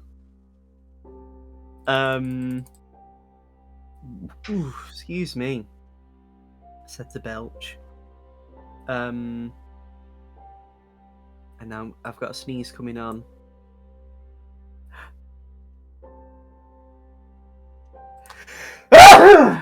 Bless you. Gesundheit. Actually, wouldn't even make the end of the river. It would take an entire day to get from the river, one end of the river to another. So yeah, it's several hours later as you get further along the river. You do see a couple more bears, like in the distance, sort of like I was gonna say attacking kayaks, hunting for salmon. But most of them aren't looking to trifle with you. Oh no! Fuck! Sorry. I was just reacting to something in the game. Our kicker just Spot. missed a field goal. Sucks to be him. Oh, you're having poor luck in your fantastical football. Gotcha. No, this is, well, yes, partially because he is my fantasy kicker in one league, but he's also the Patriots kicker, and we missed out on points there. Fuck. Rip. But yeah, like you do notice most of the bears are not looking to trifle with you. In fact, the one time a bear is even like slightly interested in you guys, like you just see Tora take a step forward and it runs the fuck away. I was gonna say, I imagine Tora is quite a good bear deterrent. Give me a nature check, actually. Felix, why not?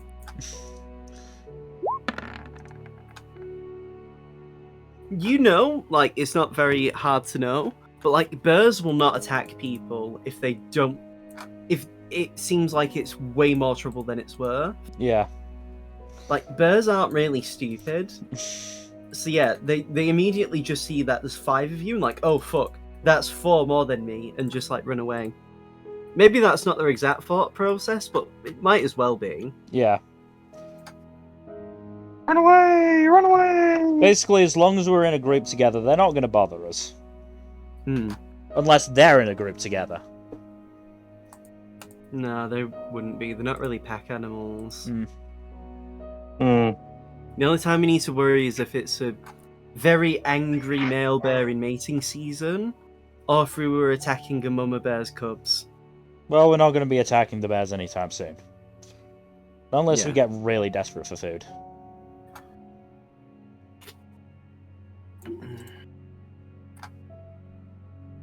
But yeah, otherwise, it's mostly just very uneventful. Like I can't really make walking down the river fun for you guys. I wish I Yeah. could, but like No, I'm it's not fine. gonna say, oh, You suddenly come Just across a round the water. riverbed. Suddenly, there's a water elemental. Be prepared to fight. Like, there's no. I'm not doing Honestly, I think in the state we're in, we're probably preferring to have a nice calm walk along the river. that. Yeah. This would Partway along probably the be a walk. good time to take a break after Yeah. we finish If you want this to bit. take, I was going to say one last bit, and then we'll take a break. Let me make a roll. Daron, Yes. you hear a voice in your head from a Oh, very no. familiar guard captain. Hmm. This is the message you receive. Uh,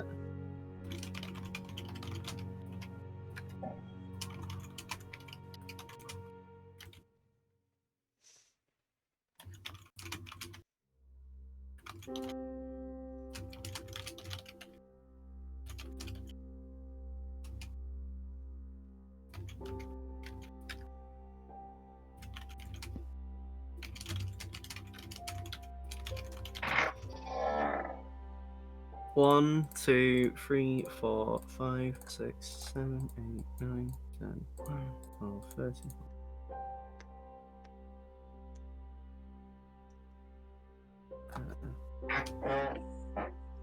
Yeah, there you go.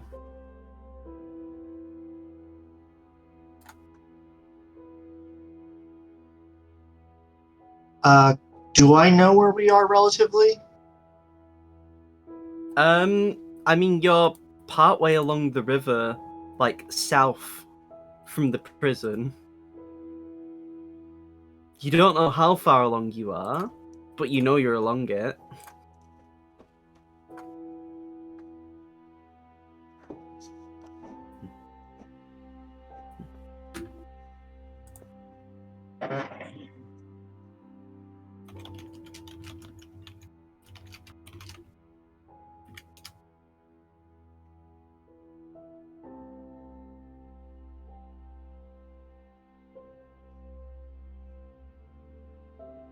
Two, three, 4, 5, 6.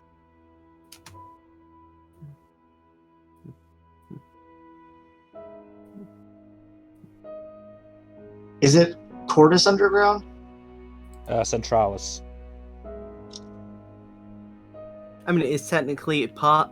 You will be heading to the underground in Cordis. It's just more specifically Centralis.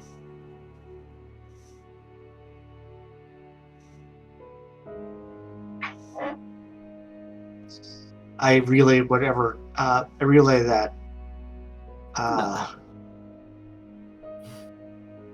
I relay what Kuro said to me. Do you want to tell the class? Just checking. He said just checking in. He heard about Zaris. He's asking where we are and if we're okay. But none of them can help at the moment.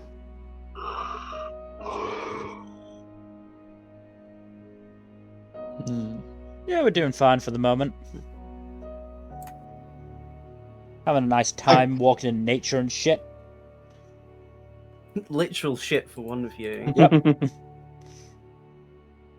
I told him we're okay marching along the river.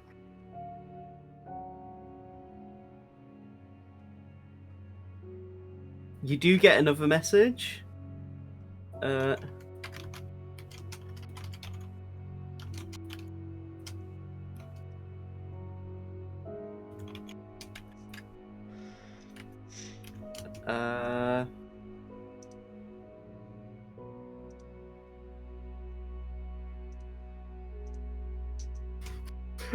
This feels really passive aggressive, what I'm gonna send, the first bit, but it isn't intended to be.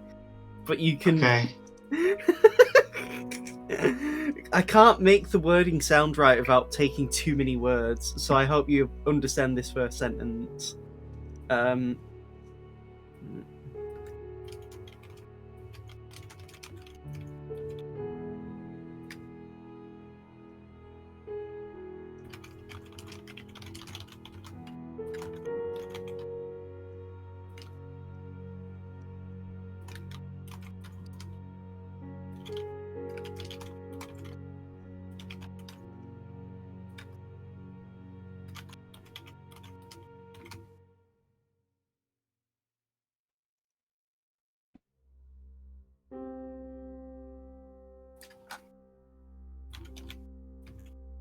Oh great, my keyboard. There we go.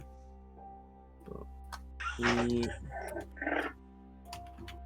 Uh.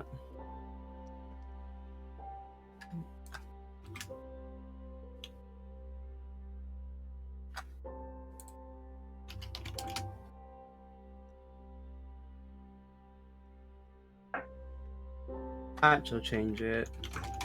The way 1, 2, 3, 4, 5, 6, 7, 8, 9, 10, 12, 13, 14, 15, 18, 19, 20, 21, 22.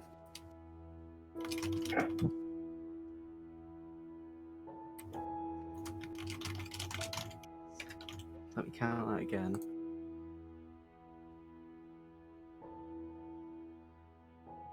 Three, 5, 6, 7, 8, 9, 10, 11, 12, 13.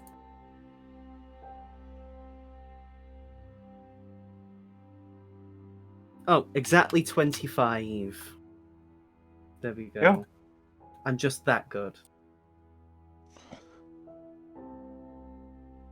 Yeah, the first sentence was going to be more wordy again, but I had to get rid of a lot of the words because it was completely superfluous.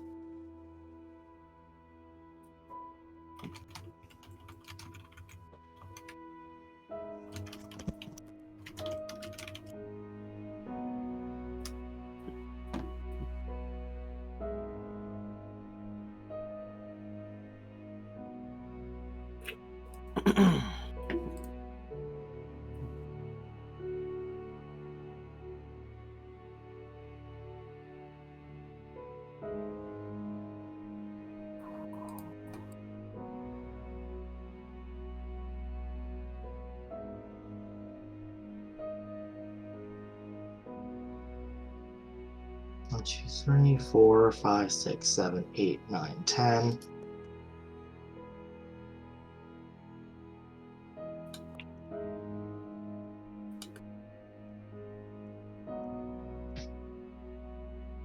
Four, 5, 6, 7.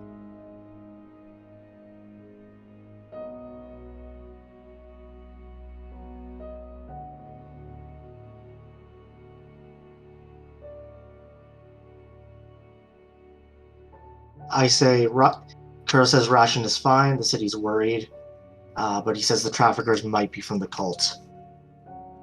Wonderful. Shocker. Yeah, I know, right? Wonder, it just makes so much sense. What's Mhm. that, sorry? It makes sense that the traffickers are from the cult. But that also means they're in the city. In the city. City of Centralis. I mean, of course it's California. Every time I hear anything that California does, it always seems to be fucking crazy or terrible. You're thinking of Florida. I No, don't know, Florida's actually nice right now. I hear a lot of terrible shit happening from California. I'm not Fair. shitting on California, it's just... It is a you know. very large, populous state, so I'm not surprised. We got a lot of shitholes in California. But yeah, after that, I'll say we'll call a break. Yeah, did you see my message? Yeah, I saw it. Okay.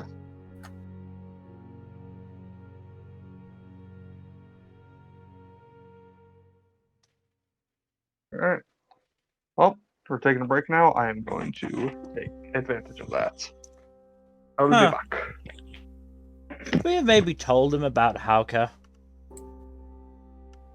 If he sends again, I'll do that. You don't get anything else afterwards, because why would he care? There's probably a lot of prisoners who may have broken out or not. Yeah, but Hauke was special. Hauke was also from Colonia Pole, so... it's not really Kuro's problem unless it becomes a Centralis problem. Yeah, but it's probably good to know. He could also just say that a lot of prisoners have broken out, like... Kuro doesn't really give a shit about one prisoner. Well, either way. Well, we can tell him at some point. We're not going to waste a sending just to tell him. Hauke was quite affable, really, considering that he wasn't going to. He went out of his way to help you guys, really. Yeah. Like, he didn't need to help fight against the golems. He could have just left you to your fate and walked away. Hmm. But he didn't. And we are very grateful.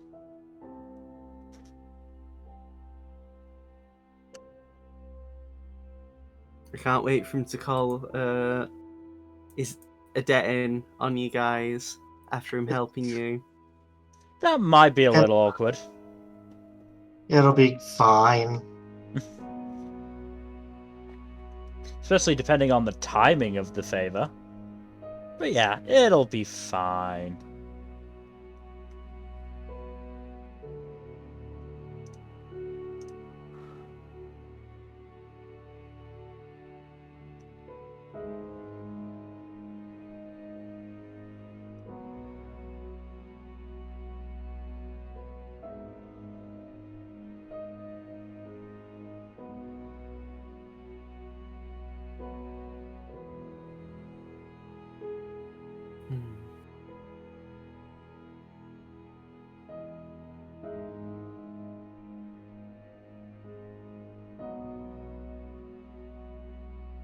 It'll be fine, I'm sure.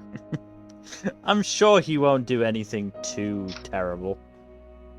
What was he in for in the first place? Smash cut to Hauke just burning down an entire city. I'll let you do an intelligence check for Felix to remember what was told.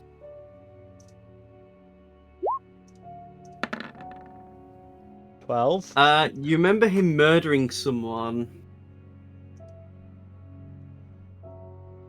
Someone important enough to get him put in there and not just a normal prison. I'm sure it's fine. They probably deserved it. Oh no, I do remember. Yeah. It was Black Rainish, wasn't it? No. Wasn't it? No. No. Well, I guess I don't remember then. Thought it was Black Rain related. I mean, insofar as it's also Tenno Yama and Cordis related, I guess. Maybe I'm thinking of that dude who may have killed the Black Rain side of my family. Yeah.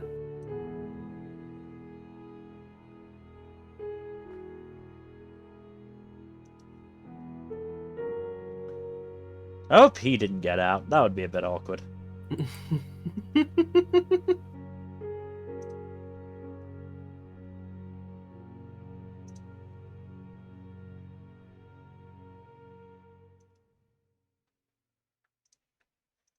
But again, it'll be fine, I'm sure.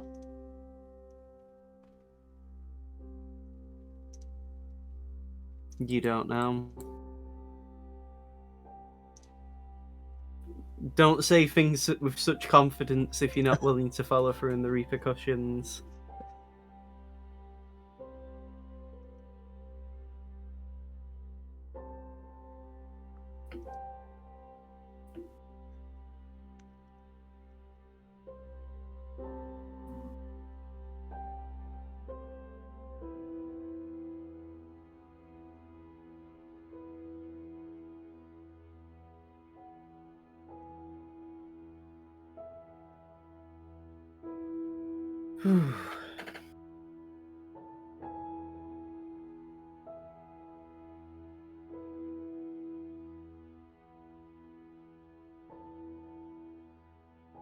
So, Mel, what are you doing on this Monday off in morning? Writing my dissertation. Fair. I don't have anywhere really to go, so it's not much of a change for me.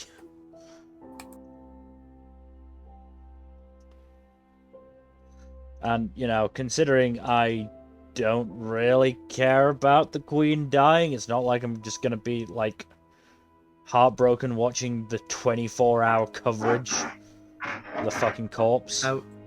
I was telling a friend of mine about my campaign, and they were like, "Oh, you sounds like you're making such a big deal about the king of your setting dying. What about the Queen of England? And it's like, well, very different. For one, the king in my setting is actually nice. I mean, the king in your setting actually does something. Well, I mean Stasia when he died. Yeah. Because, like, he was the one who actively fought for public, like, for example, public schooling and stuff like that, you know. Again, he actually does something. Well, past tense. Did something, yes. And to be fair, Rua's been doing stuff. I mean, hey, Yeah. out of his sheer dislike of an entire country, he, what's it called? He completely denounced an entire, leader. Not entire leader, but an entire country because he didn't like their policies. Yeah.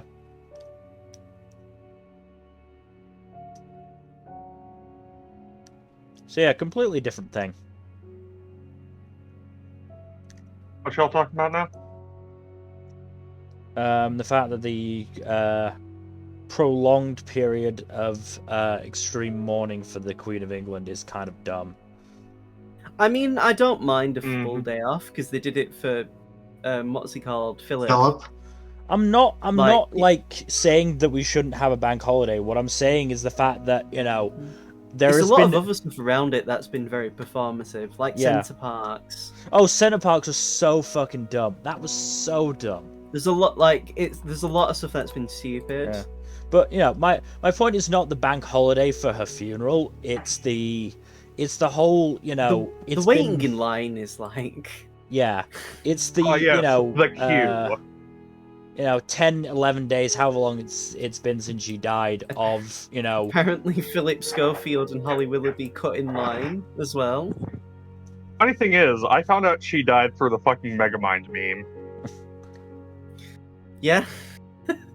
Oh, a lot of people seem to have found out that way. Speaking of finding out stuff, GTA 6 has been leaked. Yep. Ooh. And people are bitching about it. Yeah. What kind of people are bitching about it? The right kind of people or the wrong kind? Wrong kind. Yes. I've seen both sides. Well, I've not really seen people like in good sides being bitching. It's more just like, it's a shame that all that staff have had the work leaks and they're probably going to be forced to change things up. Well, I mean, the people I was talking about, the people are going, oh, it looks unfinished. That's because it is unfinished. This isn't the fucking game. It's a game that they are working on still at this moment. It's not going to look finished if you look at leaks from well before its release. Exactly. God. I've seen as well, because Among Us has done a collab with HoloLive.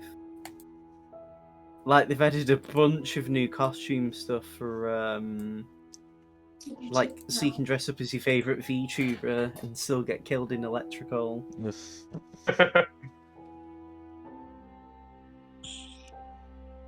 We need to see if we can play some Among Us again. I don't think I could at this point. Not gonna lie, these new roles feel too much for me. I know it's barely much. I feel like normal Among Us was hard enough having to just deal with the mental. To be fair, we don't need to use them. Yeah, but I mean, I guess. Also, just like, I would like to play Among Us as a server at some point again, because it was fun when we did it last time. Yeah. Like, the biggest issue will be getting everyone to hop on for it, but we can still do that pretty easily if we have enough. It just needs like, what, 6, 7 people? I mean, there's 5 of us here. You know, I mean, some people just don't want to do Among Us in place of something else. I mean, there's otherwise we could always try Cards Against Humanity. That usually needs less people as well. Yeah. I find that Cards Against Humanity is optimal with at least 5 people. Yeah, I do. I mean, tiebreaker for one. I love Cards Against Humanity.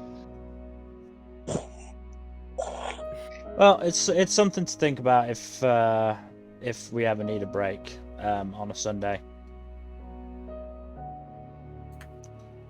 Yeah.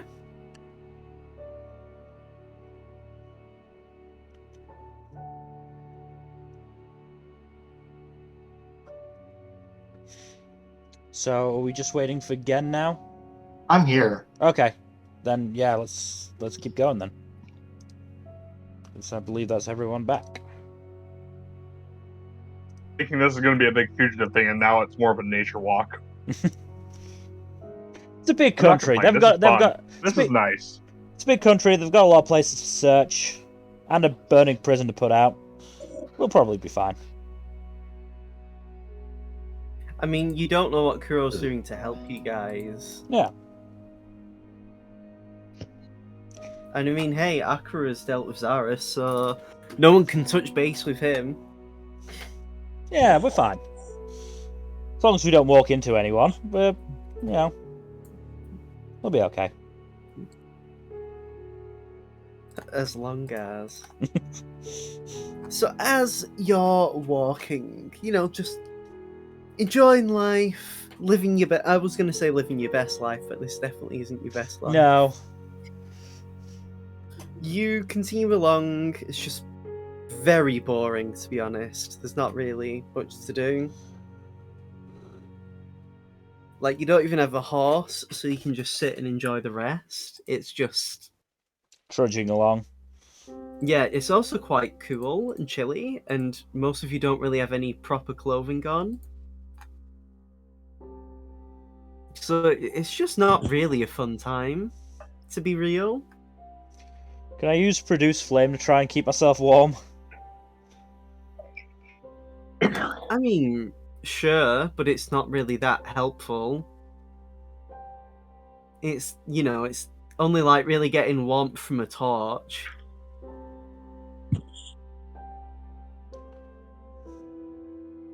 But yeah, it's just, as you're walking along, you're not really being bothered by anybody. It's just, after several hours of walking, you eventually get to the point where you do need to rest. Do you rest and, sleep along the river? Or do you go back into the foliage and try your luck finding somewhere else to sleep? That's actually, not completely out in the open. Yeah, how far is it from the riverbank to the forest? Not too far. The at least on the side that you're on, the distance from the river to the forest isn't that far. It wasn't far from when you came out earlier, and I'm trying to think of how to word this well. The distance between the river and the forest isn't that big, basically. You're not really going out of your way to go back into the forest. On the other side, from what you can see, you would have to, spend a bit more time walking back out. Yeah. But to be fair, once you're on the other side of the river, who really gives a shit? You don't really have to follow the river at that point.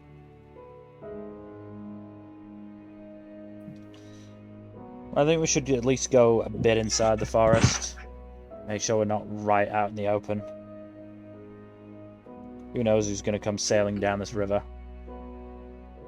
It's not really good enough to have a boat down. It'd have to be something small, enough for maybe 2 or 3 people. You can't take a proper ship or anything like that down it. I would still prefer to take the precautions. Oh, of course. Also, who knows how many bears are going to come across us and think, ooh, sleeping prey. What, in the boats? Bears can sail. Sure. Bears can swim. Give me a perception check, actually. All of you. Imagine a bear pirate captain just sailing down the river. Oh, I didn't do It's well. Beppo.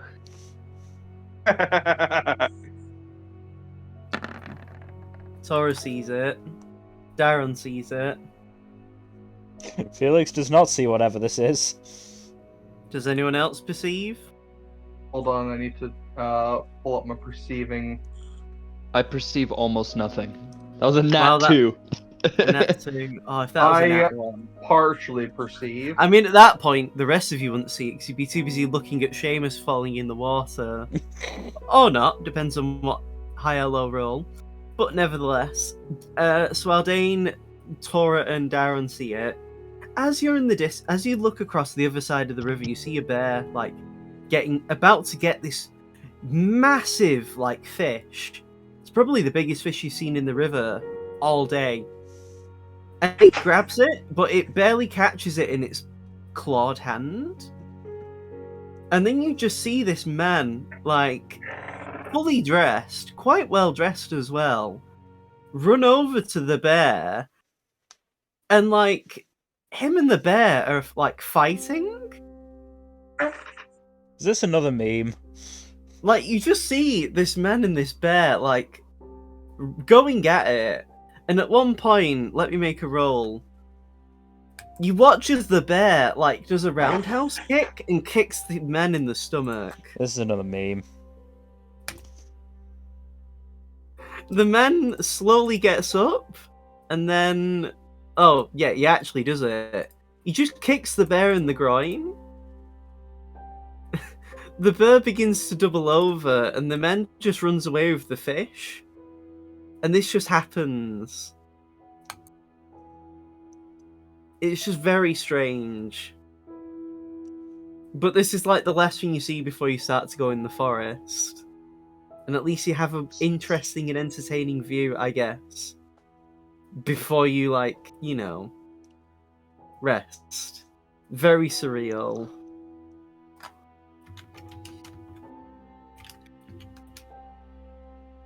So, survival time to find a good place to rest. Tora doesn't find very much. There's trees. Push comes to shove, I can use tiny hut. There really isn't anywhere good to stay.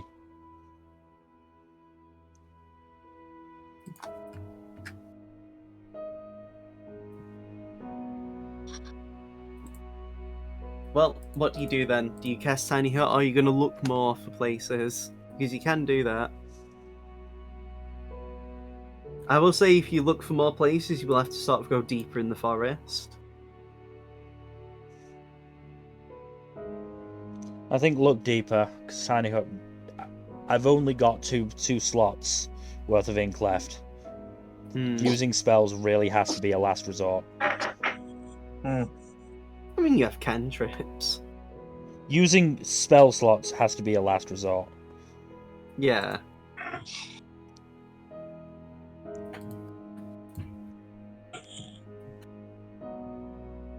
So, if you're looking deeper in the forest, Tora will do another roll of survival.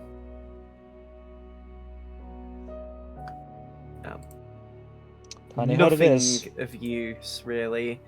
Unfortunately, a lot of the trees just don't have anything conducive to even, like, set up a tent in the forest or anything like that. Like, it's just... There's no hills or, like... You know, you're quite away from any mountains and stuff as well, or, like, you know, caves. So it's just...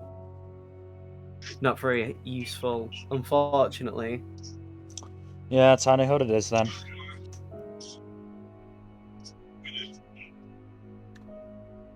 Alright then, guys.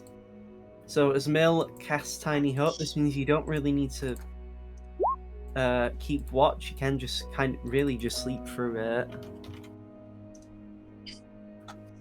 Let me have a look. Yeah, 10-foot radius dome springs out. Spell ends if you leave the area. Yeah. Okay. Hang on a second. What? You can ritual cast it, right? I can't ritual cast. I was more thinking Okay. of something else. Yeah, he doesn't have the feet. How wide is the river? Like 20 feet. At this point, I mean, you can go all the way back, but I'd say that'll take like another 30 minutes if you make a decent pace. In the morning, we should... Well... How many... What level spell is Dimension Door? 4. Seamus, how many 4th level spell slots do you have? I think just one. Just one. Me. Damn. No, I have two. I can teleport across, so don't worry about that. Yeah, so can I, but that still leaves... I have two. The fourth level two big slots. boys. Yeah. And Seamus would I need... mean, Well- no, Dimension Door lets you take one person with you. Yeah, but Seamus would then need another... Would need 3 lots of Dimension Door. One to take one person there, one to get back, one to take the second person across. Well, Mhm. here's my thought. I can cast Levitate. Sure. We tie a But rope. they We tie a, can't. You can't move really with Levitate. no, but we can have them hold a rope, throw it to us, and then we pull them. You do have rope on you guys? We can find a vine. Aldan has some rope in the bag of holding. Okay, I mean, sure, they'd still need to be able to toss it over because you can't. Yeah, I mean... can work. It's just. I also, if I attune to my Brush of Wind, could also use Gust or Gust of Wind to push him across. I mean, you could have attuned to it while you were eating the food.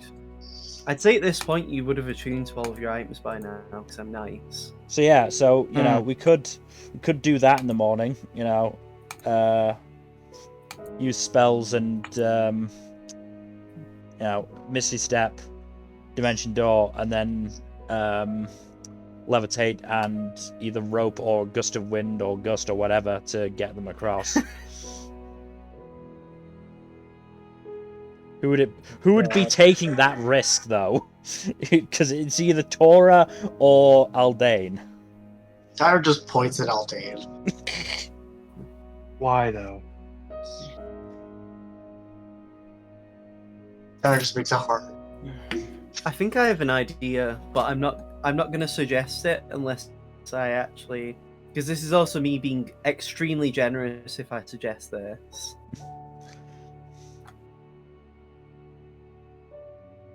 Oh yeah, there's a thing you could try. Do I want to be nice though?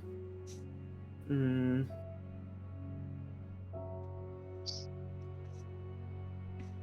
mean, to be fair, we've already wasted most of a day, or pretty much the entire day, making a journey that apparently we didn't really need to.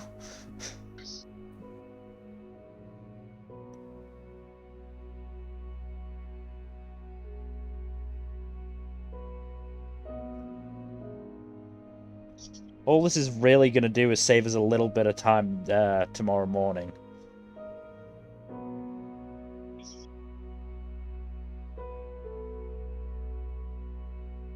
Okay. Yeah, I have an idea. There is an idea, but it's not anything Tora can do, so...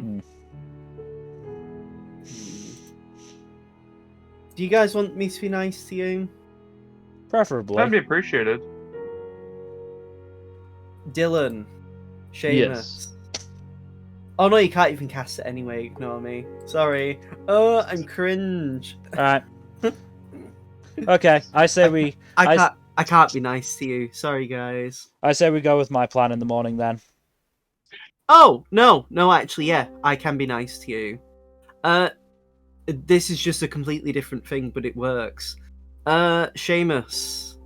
Mm-hmm. Intelligence check. Just straight intelligence. Oh boy. Yes. We're relying on This is not Seamus' gonna go well. intelligence. It's not horrible, but not great. Check your spell list thoroughly. What do you want me to look for? Just check your spell list thoroughly. I'm not telling you to look. I think I know what it is, but I can't say it because that's metagaming. Yeah, and I'm glad you don't. Look, I understand what this game is. I know what I'm about. Darwin knows jack shit about magic. There Are we is talking actually about the there fact is a that I couple- could use sending, or the fact that I there can is use tiny there is hut? there is a couple of things that Seamus could do that actually could get him over. Wait, you can use but... Tiny Hut? Yeah. Why the was fuck did saying I that cast earlier. it then? I was I have saying so limited earlier. resources, I said you I could get your- also cast tiny hut, but you ran with you doing it. I You guys have just two hear each slots other. left. No backsies, by the way. God damn it! You're casting Tiny Hut from now on. You did not Okay. say you can cast Tiny Hut. I did. I mentioned it for sure. You definitely didn't.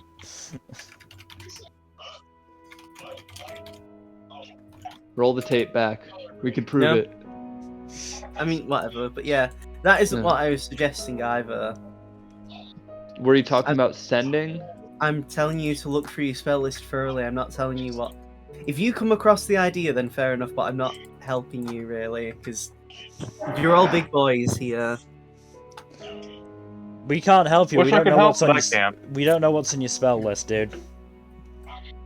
I have This is all- Dimension Door. I have Counterspell Haste, Dispel Magic, Sending, Tiny Hut. Counterspell the river. Yeah.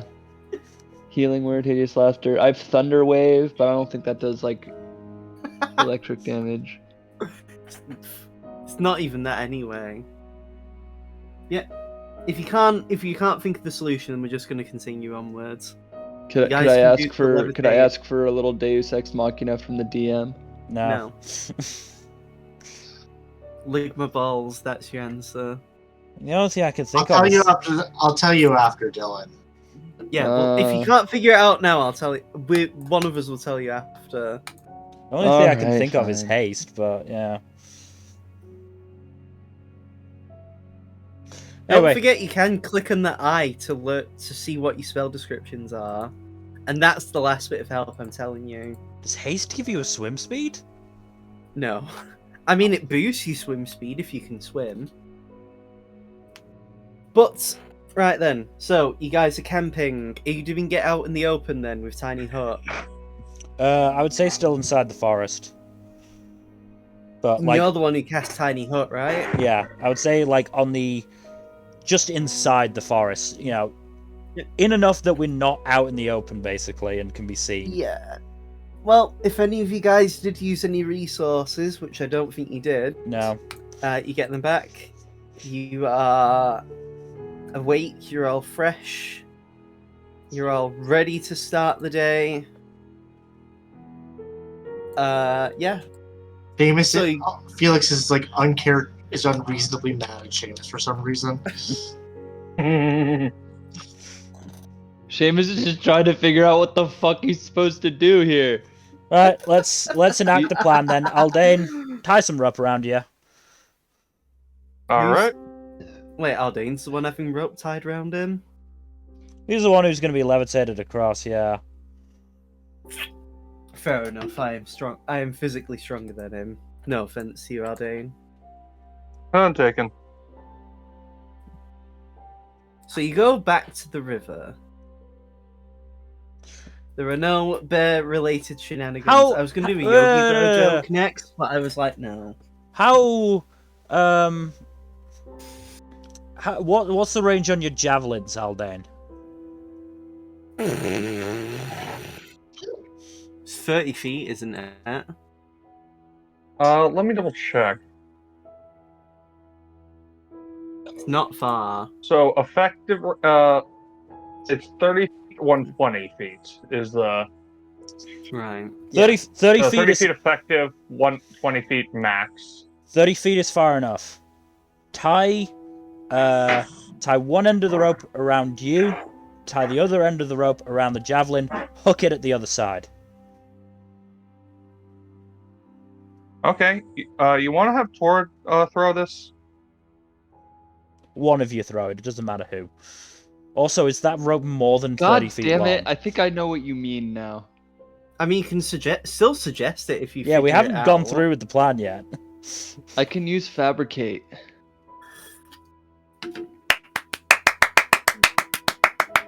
It's so obvious. It's so fucking obvious. There Yeah, you you're a go, dumb buddy. So what does Fabricate Yeah. do?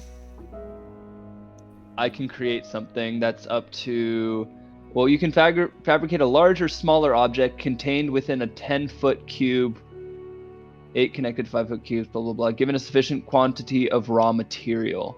If you're working with metal, stone, or another mineral substance, however, the fabricated object can be no larger than medium, fitting within a 5-foot cube. It's very, like, specific. But you could make a bridge. I could. Yeah, you can make a fold-out bridge. Mm-hmm.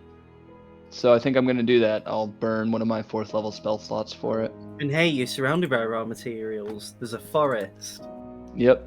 Lots and You lots could of literally wood. just walk to a tree and yank out a cube from it.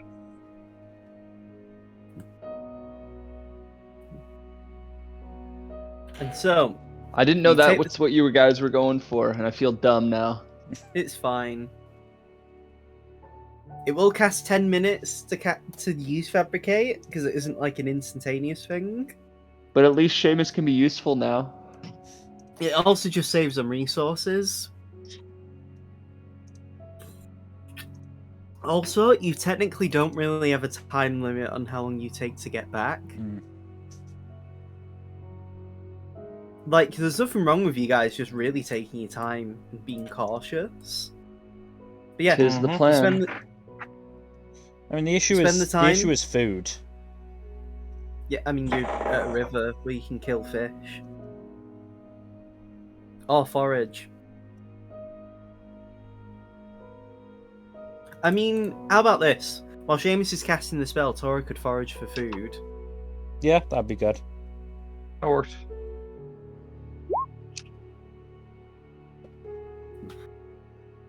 Tora comes back, and this time he finds more mushrooms. Who wants to nature to discern how many are edible? So, bad news. Mm. There's only 3 edible mushrooms. Right. But the good news.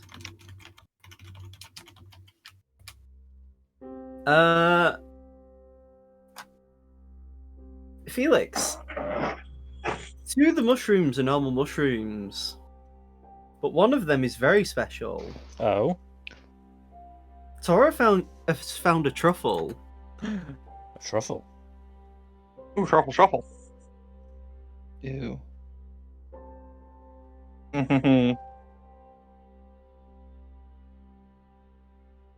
So you have 8 mushrooms in total now, and plus 1 truffle. Because I feel like it bears mentioning to be that it's distinctive, really. Right.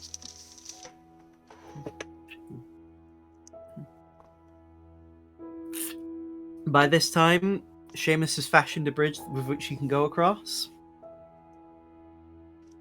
The only thing is now is laying it out on the other side.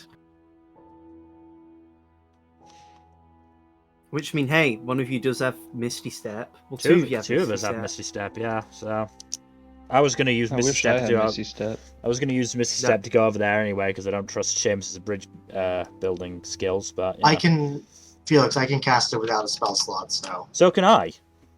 Okay, then never mind.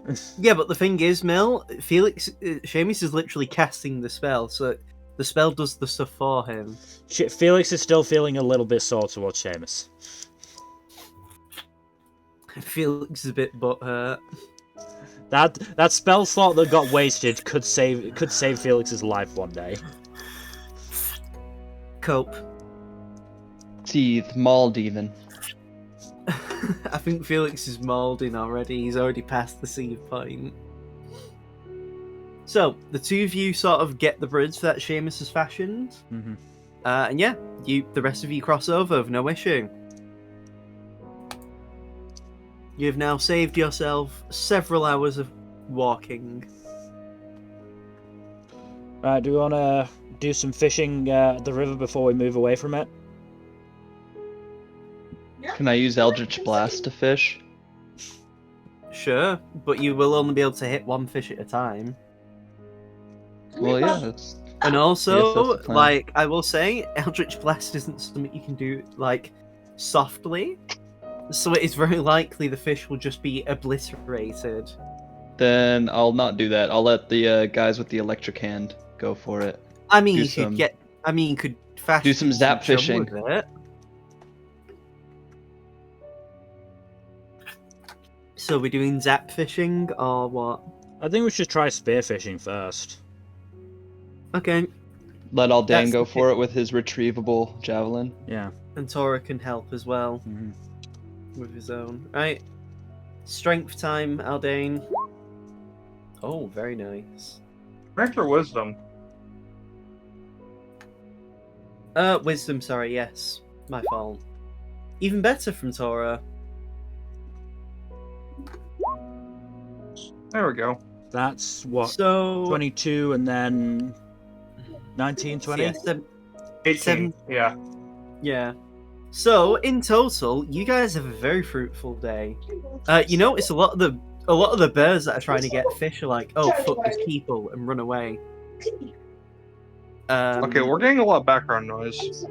Yes. And it's not my fault this time. So you both get between you 10 fish. Nice. What happened to the 2 we didn't eat from yesterday? Are they still edible? I mean, you've not even cooked them yet, so I'd say that you could. Yeah, they're still edible. Like, it's not really been 24 hours since you hunted them. So we're back up to, what was it, 12 fish? Yeah.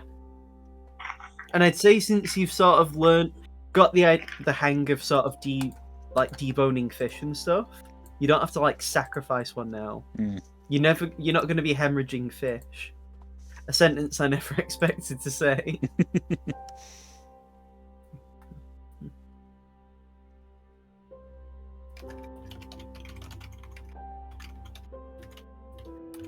Are you going to be cooking the food? Because you are, you will be needing to eat meals. Yes. We'll have a fish breakfast. Yep, so Tora's going to have to... I mean, I'd say in the time it took Tora to also find some wood for Seamus to, like, fabricate, you would have some, like, good pieces of wood anyway to, like, make, do stuff with. This will require a intelligence check from Felix again, with Seamus to assist if he wants. I'll assist. Yep. So Does- cook the does- fish, my dude. Does Darren need to do another dex? I am the sous Dexterity, chef. yes. Yes, Darren will need to dexterity the fish.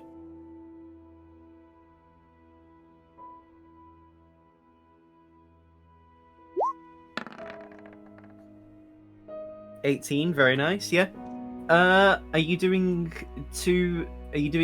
like 10 fish again? Or are you using the mushrooms? I would say 10 fish again. Wow, not a very balanced diet. Joking. The mushrooms keep is the issue. Use the Well, we truffle. could smoke the fish. Those will last longer. Smoking takes a while, though. You also don't want to get nicotine on the food.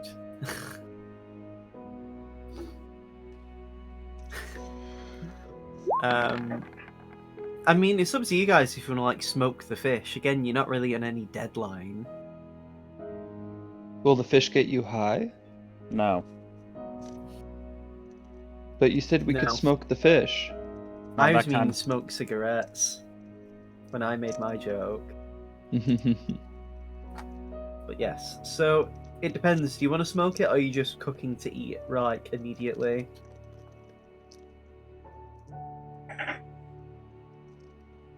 I mean, I don't mind in the grand scheme of things.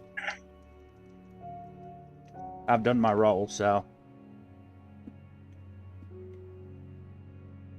I suppose it I'm depends gonna say whether... if no one's gonna decide, I'm just gonna say you cooking the fish to eat like immediately.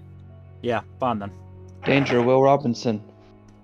Yeah, you cook it well. Again, it's just sort of miserable. You don't have any like seasoning, so it's just like this still tastes very nice. Like you are enjoying the meal again, but it is just you know, there's only so much you can do with just the fish, and nothing else to go with it.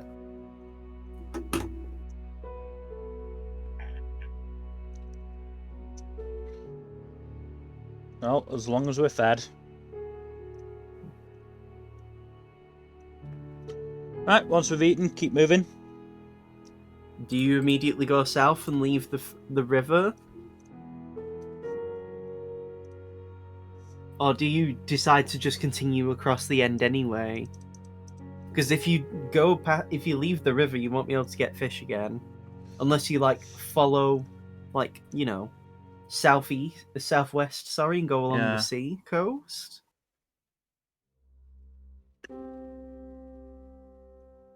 It's up to you guys. Going towards the end of the river takes us closer to the road.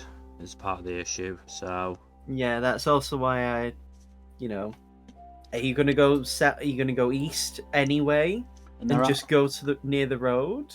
There are a couple. Or are you like? There are a couple of rivers on the way to Centralis if we stick to the coast. So Not many. Like, you can still attempt to fish. Like, there's still, like, if you go southwest, yeah, through the forest, like, you know, you will find about 2 rivers that you know of. I mean, if You know, like, we going that way. that's what I was thinking. You know, if we sort of do, okay, that's not gonna work. Now, if we do that and then head straight south once we hit that last river. Yeah, there's like 3 rivers that you know of along the coast. So Yeah, I think that's the best way of doing it. yeah, is that what everyone's going to agree on? Mm-hmm. So we'll do it about there, and then so it's about 60 miles to the rivers. From that way along. Mm-hmm. So that'll be. It'll take about.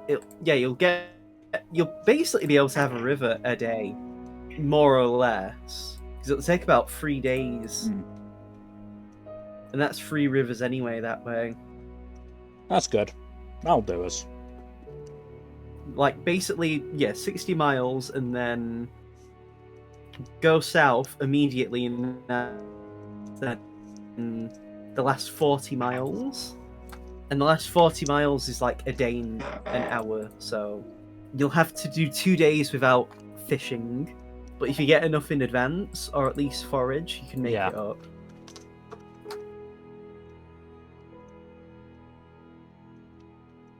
Right then.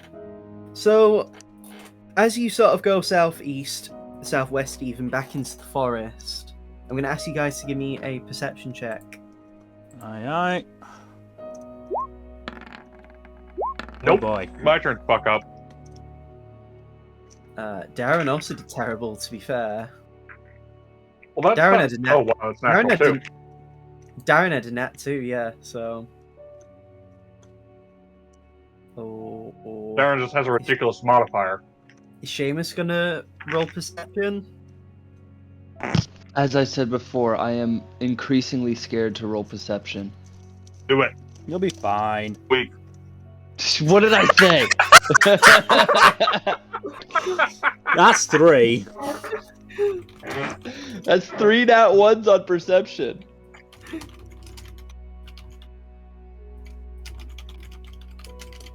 I have to tell people.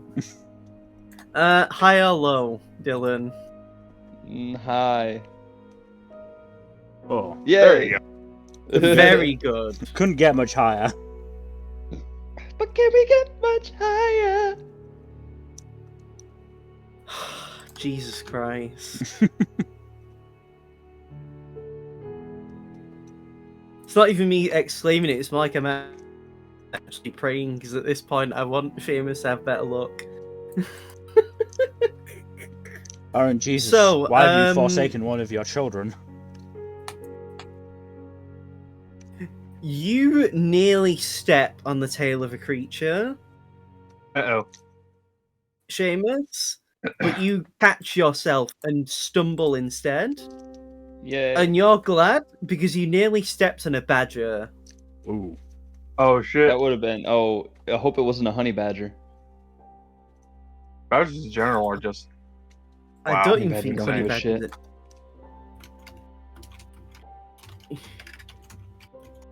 I don't think honey badgers natively like live in forests. Yeah, it's in Africa and Asia, like, you know. Oh no, they can adapt. Oh, so they can be found. Well, rainforests, the cool mountains. I'm gonna say because you rolled a 97, it's not a honey badger, but badgers are still like worrisome. Yeah. Mhm. They're still So it's just bastards. it's a normal badger, but it runs away. But you look down at your feet, and you stepped in something warm again.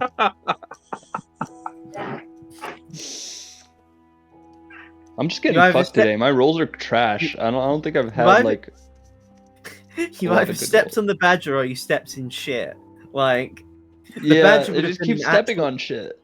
the badger would have been an actual combat encounter, and it would have had a surprise attack on you. Stepping Oh, in shit great. is superfluous because you have prestidigitation, but it's more the Yeah, embarrassment true. of stepping in shit. My pride was wounded. Better your pride than your body. But yeah, it's So very. I'm gonna say now, very I don't sad. think Felix would have helped you out with the badger. It wouldn't have been Seamus's fault. Would it not have been Aldane could have Seamus's stepped on the fault? badger. Anyone could have stepped on that badger. And it would have been their fault for Never- not paying attention. Nevertheless, you avoided a close encounter of the badgery sort. But yeah, eventually you continue along. Seamus's wounded pride aside, you make your way through. Eventually, you begin to hear the sound of rushing water into the distance. You especially, Seamus, sorry, Felix, you do see quite a few animals by the river though. And unless you're willing to disturb a bunch of them, you'll kind of have to be patient and wait. But by the time you even really get there, it's like getting nighttime. We can fish what in do the you river in do? the morning. I mean, you still have like other bits of food you've got, like, you Yeah. know. You don't necessarily have to eat all the fish right away. Like, there's nothing wrong necessarily with having cold fish. It's being cooked, you know. Yeah. It's just a shame none of you have bread because you could easily subsidize your meals with that. But it's fine. Well, it's also a shame Yes. we're none of us are the Messiah. Turn that bread and fish into a banquet. Well, speaking of messiahs, no. As you sort of continue your journey, I'm going to make a roll and we'll see who gets this. Speaking of messiahs, we run into Drake Blackbird. I imagine. That'd be fucked. Felix, you are getting some sending. Okay. You know this is Kuro.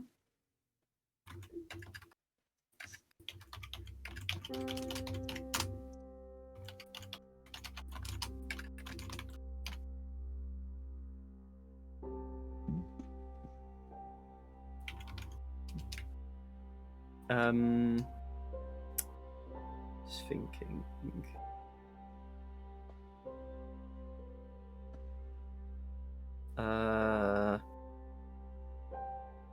Yeah, I'll just do this. Yeah, well,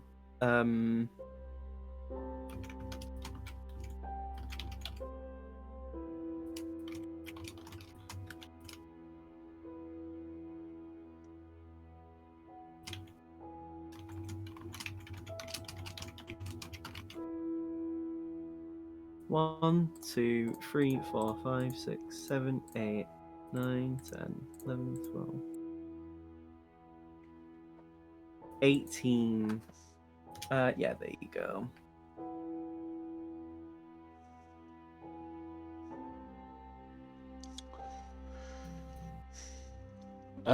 So you said we just passed the first river? The first main river, Right. because the rest are much smaller in comparison. So yeah, like the first river south from the prison, you could say. Wait, we've only just left the big river that we were at before? Yeah. Okay, so we're not at the first river below it yet. No. Okay.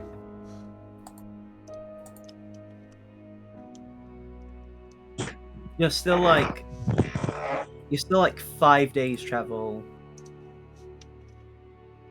from what you know. Jesus Christ, I just leaned my head to the right and my neck cracked about 5 or 6 times. Lovely. God damn. My body cracks like a glow stick and yet it refuses to glow.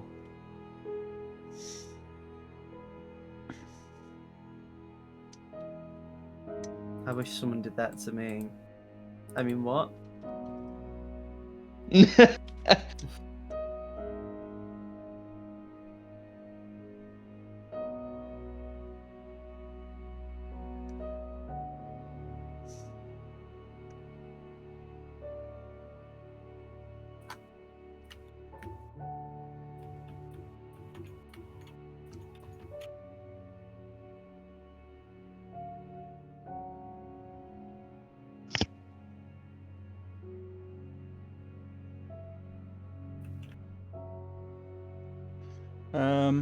So Kuro said, checking in, hope you're well, can send someone to give you aid, but we can't do much more.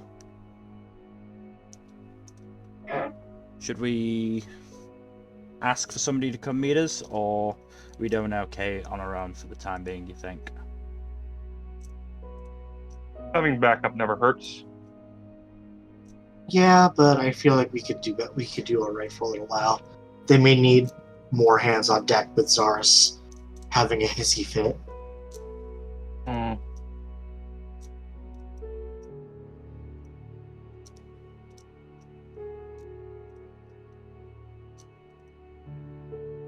I mean, you don't know what help he's offering. We don't. I'll say don't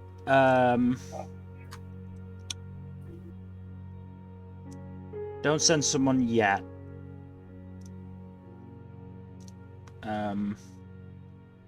We'll be okay for now, something like that. That works. Mm-hmm.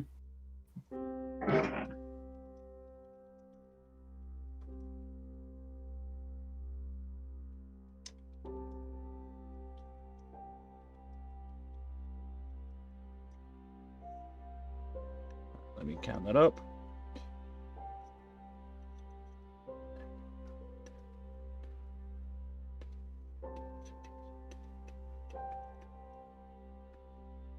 $24. Okay, good. Banging.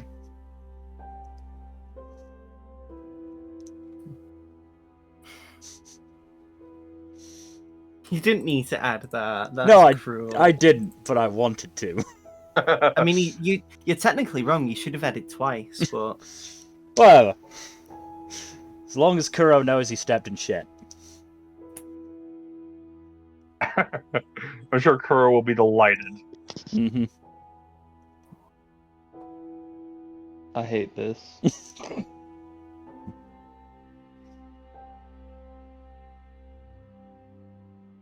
so you don't get any more after that. Mm-hmm. But yeah.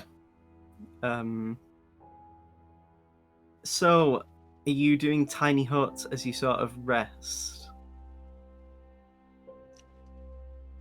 Yes. Well, if we are, it's going to be Seamus casting it, so.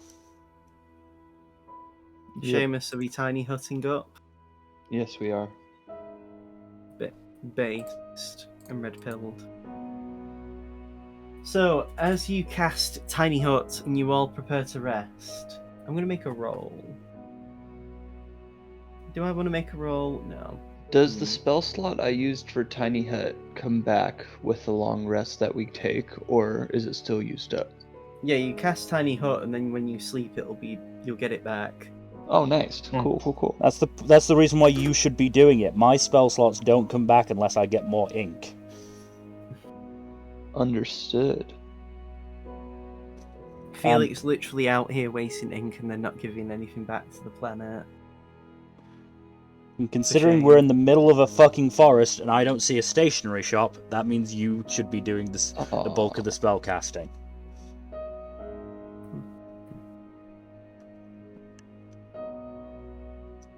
So, as you rest up, as you sort of wind down, let me have a look.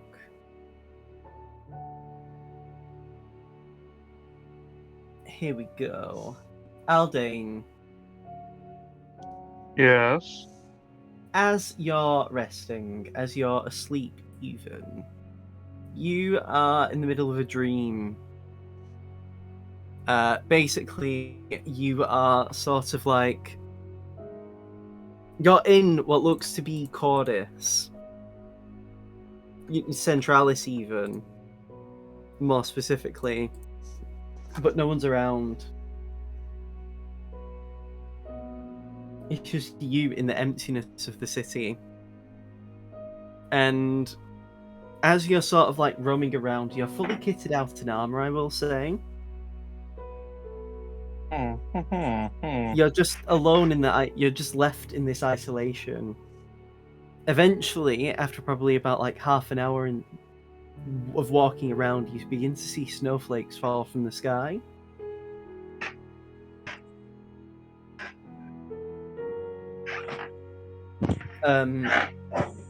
As you're sort of exploring more of the town, and eventually you see a pile of snow is actually gathered not far outside from where the town square was, where it all started for you. And you see it is in the shape of a tiger. What do you do? I approach the tiger. As you get closer, the snow figure begins to shake, until eventually you see a familiar white tiger who just sits there and just cracks the neck and just says, "Well, this has been an eventful time for you, hasn't it, Aldane?" Indeed it has. What is it like living off the land like you are? Interesting. Not something I'm accustomed to, but...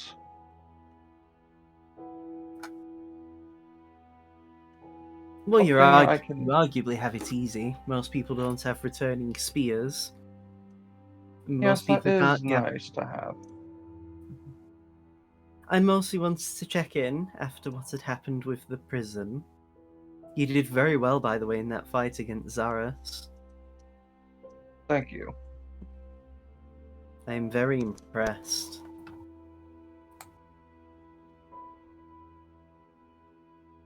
Yay, the Patriots won. Woohoo! But Dylan, you know what it's all about. It's all about the Mets. Yes, baby, the Mets. Love the Mets. Let's get a home run. Wrong sport, though. Doesn't matter. I mean, it's not like the Mets actually win, do they? They're actually pretty good this year. I think they're playoff contenders. Fair enough. But yes. And so the Byakuo just, I was surprised I didn't expect you to stand up to Zaras like you did. You have some cojones, at least. Yes.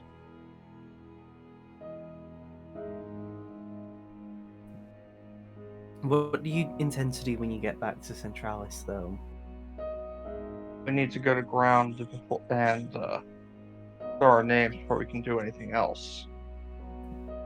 Do that, mean, we have to beat up some cultists, it looks like. Well, shouldn't be a problem for you guys, should it? You're pretty used to barreling through enemies. With your Yeah. crew, the crew, I guess. Yes. We haven't come up with a name, have we? Yes, it's been nearly a year since you guys met each other. Well, it won't be long before it's a year anyway. Perhaps we should sit down and come up with something after we've finished clearing our names. It's up to you. It is hard to really say who you are to other people without being, oh, it's Aldane and Co. Oh, it's, Daron and Co. Not like I care. I barely speak to anyone as it is.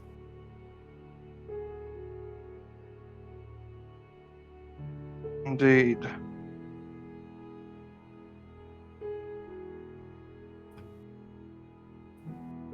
Anyway, just wanted to check in. I don't really have much else to provide and offer. I can't exactly give you aid. There's not really much aid to give. True.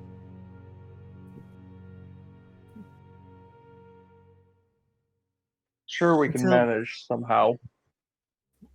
So you will probably contact me. You'll probably send me another message if you think it necessary. I mean, it's never really necessary that I talk to you. No, I suppose it isn't. I mean, it's something fun to pass the time, I guess. That's all, really.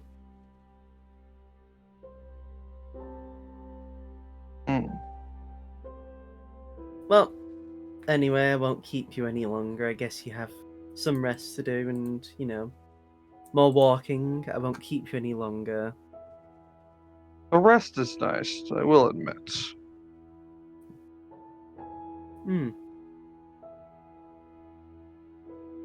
Well, anyway, I'm going to go. I have other things to do, like nothing. You have fun with that. I'll try. I can't make any promises. Naturally. And eventually he returns to the shape and position he was at before you approached, and there's a blizzard that immediately forms, and your vision just gets completely obscured as you sort of wake up slightly in your sleep before just rolling back over. It doesn't really keep you awake. Next, Seamus. Yes. You are walking through a city that looks very similar to Tenoyama, but a lot more grander. City that's like Yuto, but it's a lot more grander even. You do notice though, there's clouds in the sky, but they're not very frequent, which isn't often, considering that your home is in the mountains after all. Mm-hmm. And through the city, your vision keeps finding itself at this grand castle, like a big eastern castle.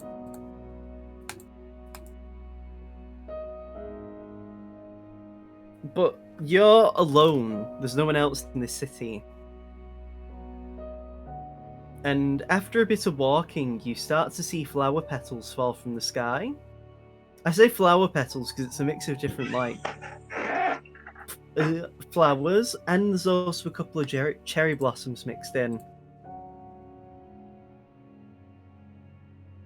But eventually, a gust of wind forms from behind, and you begin to hear a very familiar voice.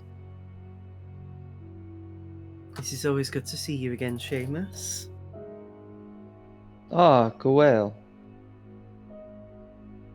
As you turn around, you do see the familiar vermilion bird.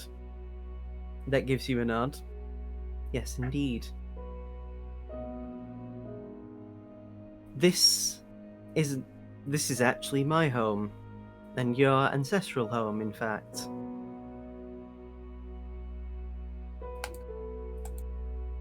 The continent of the skies.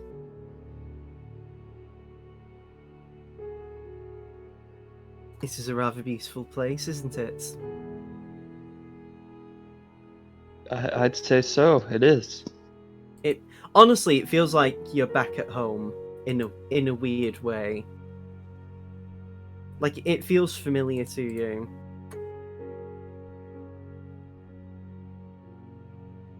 Yes, this is the shogunate of the continent of Saramu. And yes, the at the time shogun from hundreds and hundreds of years ago decided to send people to Tyrol as punishment for their crimes.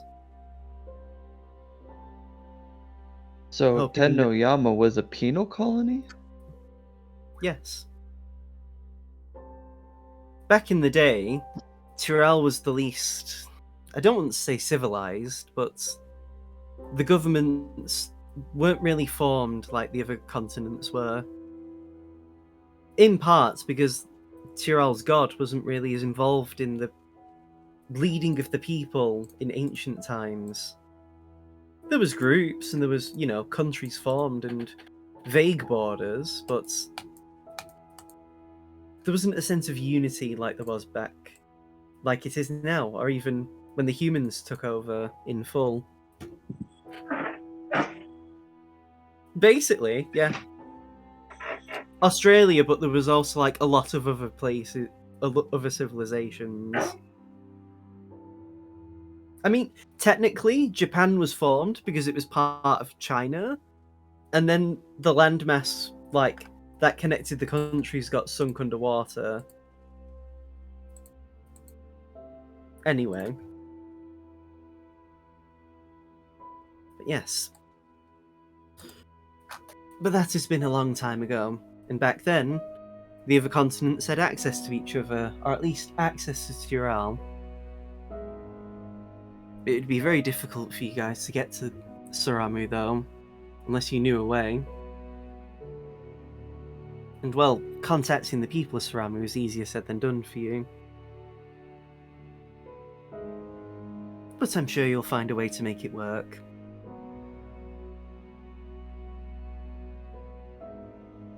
I mostly just wanted to check in anyway to see how you were after the prison. It is good to see you safe.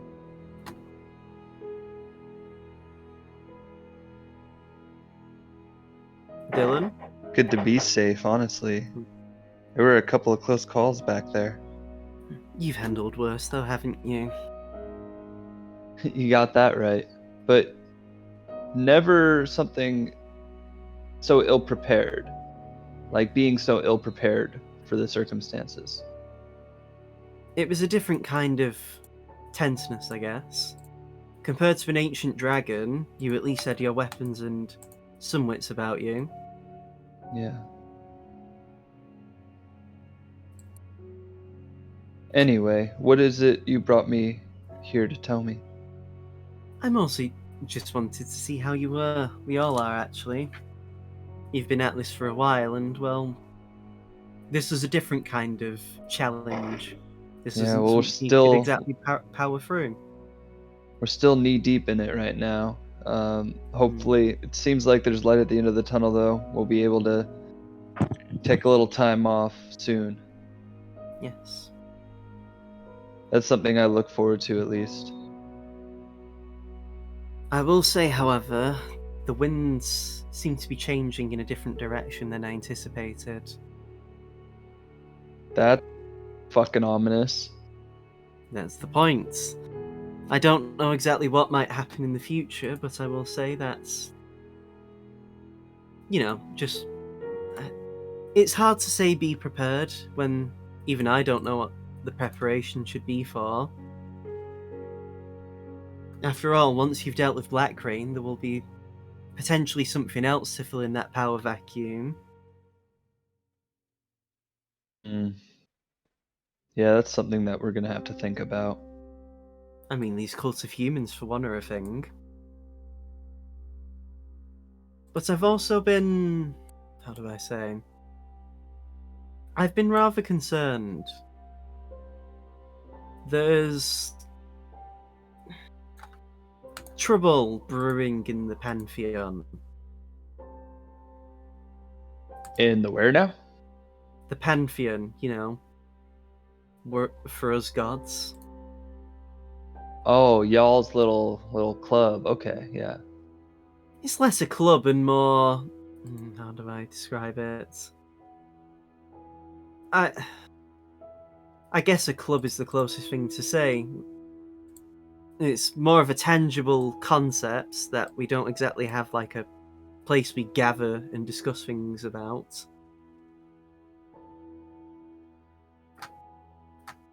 Your point? But, What kind of discord is going on? well,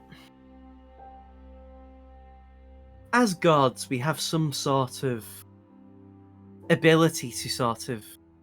how do I describe it? To sort of see where things will go. To have a vague idea, I guess.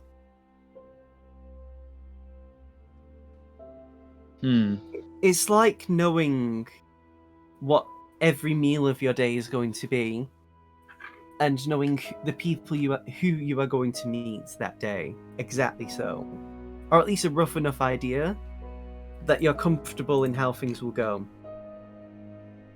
So, like having an agenda. In a sense, it's like having a plan that has already been laid out for you, and all you need to do is follow it. Mm-hmm. But lately, this... what's the word? Precognition, I guess you could say, has not been there. The balance of the world has been a bit thrown off. And well, it seems like it's impossible now to gauge where things will go for the world. There's far too many variables.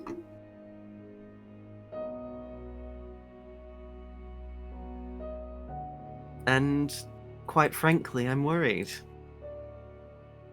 As I do not believe even we, as gods, have the power to deal with this incoming change. So then what can we hope to do about it? Well, in theory, you won't need to deal with this. Maybe once the dust has settled or something has happened to bring things on track, everything will be fine again. But this hasn't happened before. This disturbance.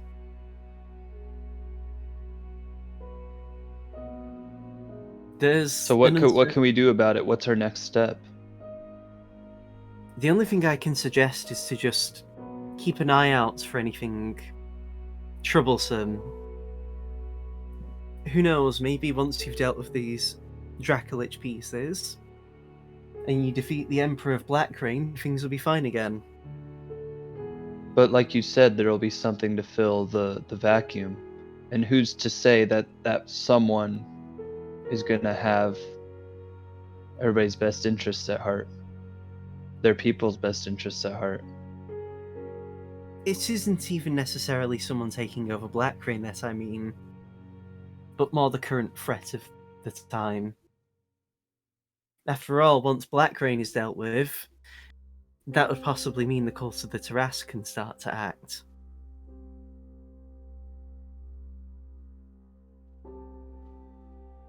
And then we can snuff them out too. Well, the cult of the Tarrasque are a lot less unified. There's less of a home base for them. Mm-hmm. You'd need to find where their lair is.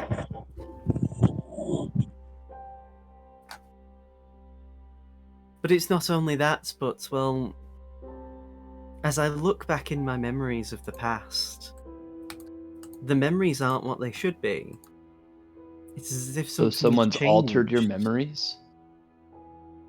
I wouldn't say my memories are altered so much, but more that things that I remember happening aren't what they actually are.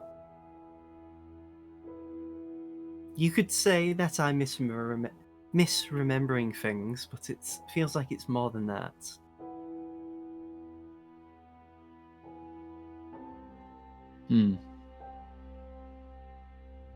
If I could... Has someone been fucking with time?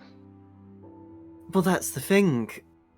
Even though people worship a god of time, even we ourselves don't even know if a god of time truly exists. None of us have ever encountered such a being, and we haven't come across an Azamar, or someone who follows the god of time who's been, well, blessed by such a being. It also doesn't help that the god of balance hasn't been heard from in far too long now. Pleadrel, I mean, that god of balance. They've been dormant or missing for decades now, nearly a century.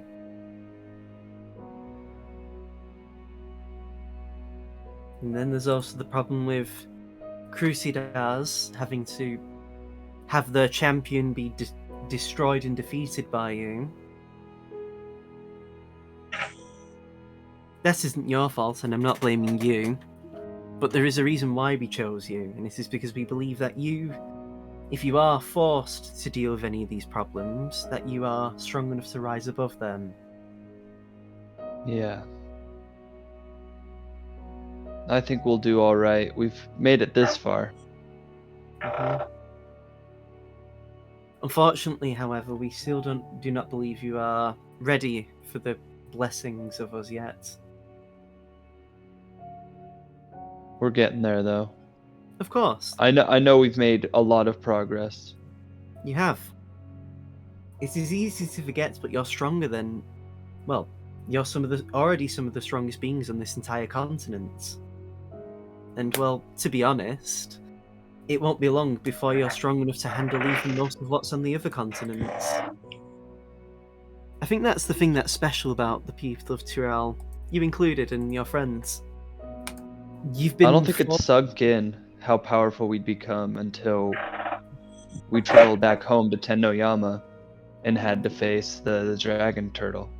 And I realized that we were the only ones that could have possibly fought that thing. Even aside the blessings of being a champion, you are very powerful. You don't have to be as strong even as for a Akira wimpy Everett. bard. You don't have to be as strong as Akira Everett to deal with what you've done. Besides, if an average commoner gets stabbed in the chest by a knife, they will probably die. If it even happens to you, you could walk it off.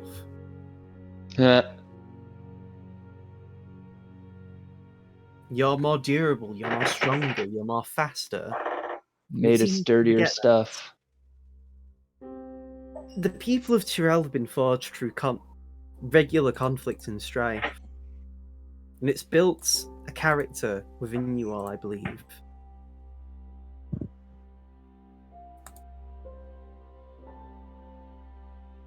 For sure, the four of you, your friends, and yourself could easily handle pretty much any problem that might happen on the other continents if you chose to visit it even today.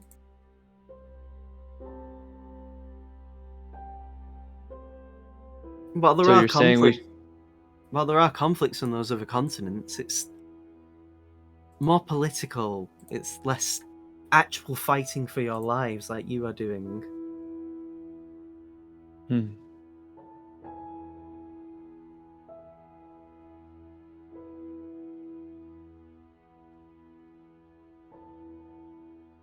But enough rambling. I won't keep you any longer. Yeah, you've given me a lot to think about here. Almost too much, but my I'll discuss it apologies. with my friends and we'll see what our next steps should be. As it stands, the current problems that I'm speaking of, well, I say current, these problems might not even come in your lifetime. In fact, Felix may be the only person alive by then, if they do become a problem. Even so, it would behoove us to lay the groundwork for solving these problems. I mean, I feel like that's the point of why Akira has taken such a vested interest in your development. After all, if he can't always be around to solve problems, now can he? That's true. Although he does seem like he's pretty immortal to me. He's died once before. Yeah, but that didn't keep. Obviously. I mean, that's also because he went to fight an archdemon and, well, beat him in a game of cards. In fact, I believe up until that point he'd never played a game of fish before. And you just see this bird woman, this god, just shrug like, You know. But I mean, you've also done your fair share of accomplishments. After all, you've basically effectively ruined an entire branch of family and forever shaped the politics of this continent. I guess you got a point there. I didn't really want that part, but it's how it ended up shaking out. It's fine. But anyway, like I said, I won't keep you any longer. Have a good rest. And she gives you a very deep bow, like lowers her head quite low, and you get blinded in a flurry of cherry blossoms and petals and wind, and you also stir from your sleep, but it's not enough to really like stop you from just rolling over and like going back to rest. Yeah. Let me make another one. Mill. Felix. Yes. You're walking around in this dream. You see a city that looks very much like Yuto. Oh god, did we sleep on a corpse flower? It's a city that looks just like Yuto, but there's a giant castle, like, in the center of the city. And, like, you're also... Like, the structure of the city is completely different to what you're used to. But it feels familiar. And as you're walking around, you see not only Seamus, like, far down this road you're on, but you also see Dairon walking in a different direction. Who do you go to first? Because you can't, like, see... You can't get to both of them at the same time. Dairon. As you run over to Dairon, you see Dairon approaching this pool, and in like a flash of lightning, you see a blue dragon approaching them.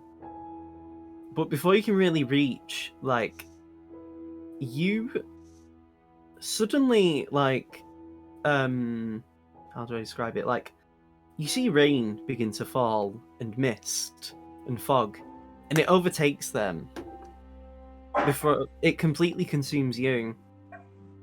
And when you open your eyes, you are basically, like, stood right in front of the castle that you've been seeing for, like, the last several minutes.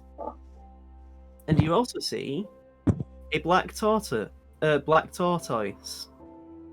Very small, honestly.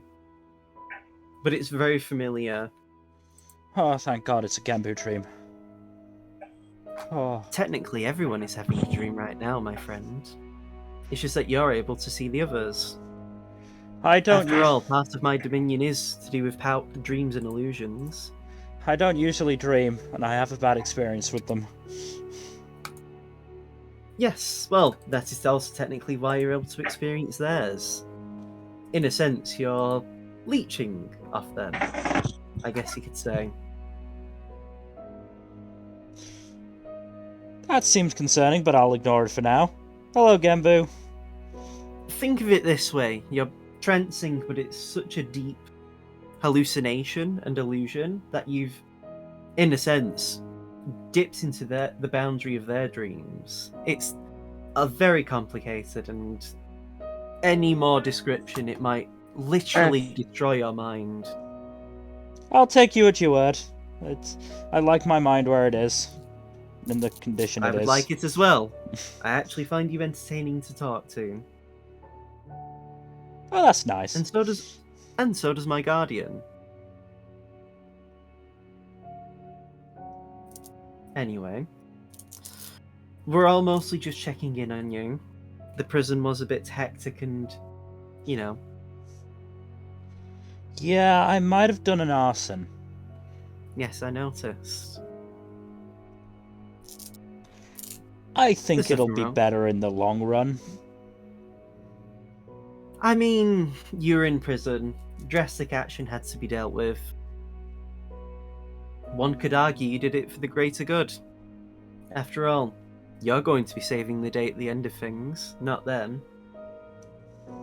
Who cares if you step on a few people and they happen to die? After all, what's one person compared to 10? Or even 10 people to 100? Am I correct? Or am I wrong? And you notice he gives you a very sly smile at that. I'm not going to go out of my way to step on people. I would rather it, save as many people as possible. I hope that nobody got too badly hurt in the fire, but it felt like a necessity at the time. He nods. I'm not trying to get a specific answer out of you, by the way. That is merely just, looking at things pragmatically. But, well, to my knowledge, I believe Suzaku and Seiryu are having the same conversation with the other two, but I will say, do be careful in the future. Our ability to have an idea of what is going on has been a bit hampered lately. There's too many variables in the mix. I guess the best way to describe it is, well, think of it as if you're drawing an abstract painting, only you don't even know what colour paints you're using at the time.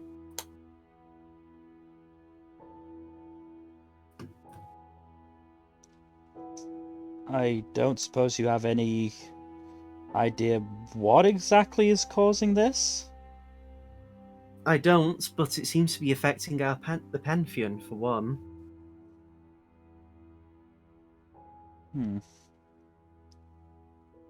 Oh, by the way, Methinks part of... how bad are things with Crusaders? Crusaders has never liked the people of Tyrell. Even though they are a people forged through strife and conflict, just like yourself, it's not the kind he likes.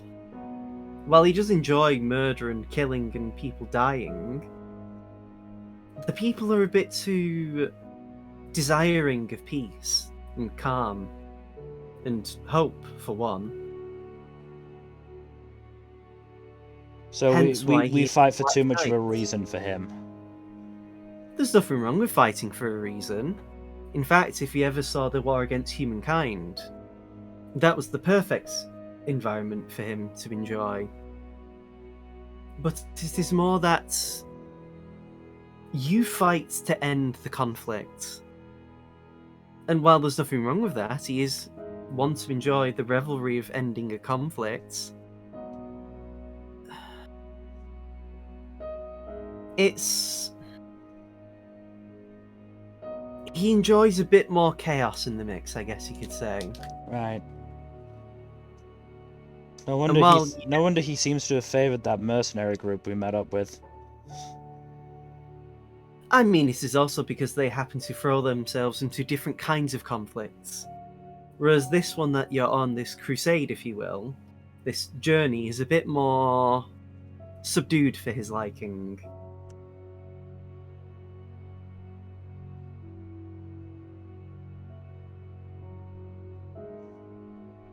It also does not help that, well, since the War of Humankind, even the heavens themselves have had a bit of a problem. I think this was told to you before.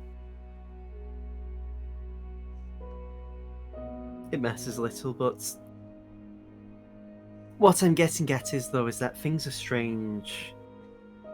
None of us know where things are going to go in the next... well, at all. We're hoping that dealing with Black Rain will put things back on track, but we're a bit worried. I've been doing some personal investigation, and it seems that, well, people might be travelling through time, or messing with time at least. It's all a bit of a problem, but there's nothing we can personally do about it because, well, it's very hard to explain. The most you need to do is just keep doing what you're doing. Fighting the good fight, protecting the people.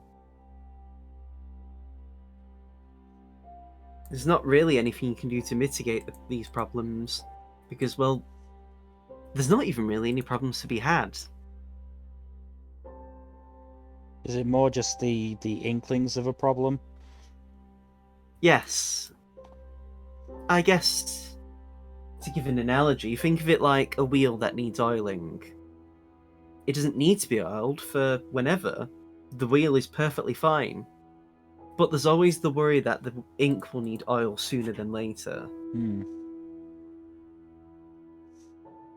However, the thing that makes it even worse is that, well, we don't even know when there might be more oil to oil the wheel. It's all a mess, honestly. Well, we'll do our part, and if nothing else, I'll keep an eye out for somebody who looks like they're from a different time period.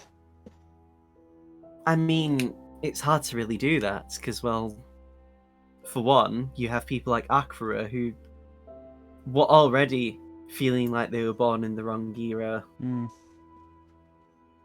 And technically, your friend, Oryx, that mechanical arm of his, arguably is extremely advanced.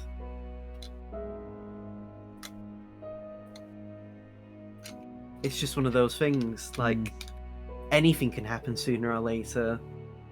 Technically, your people shouldn't even have access to firearms yet.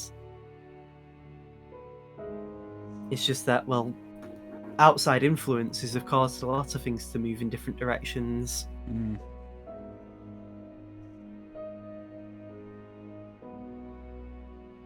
I will say, that book and Hat a Year that you borrowed, Yes. I'd make sure to borrowed. read that sooner rather than later. Okay. I'm not going to say it is necessarily the cause of what is going wrong, because I have no idea, but it might be helpful. After all, it does talk about the world, and we've also been struggling to find any news of the God of Balance. In fact, they haven't been heard or seen in nearly a century now. Could that be an indication of a lack of balance in the world?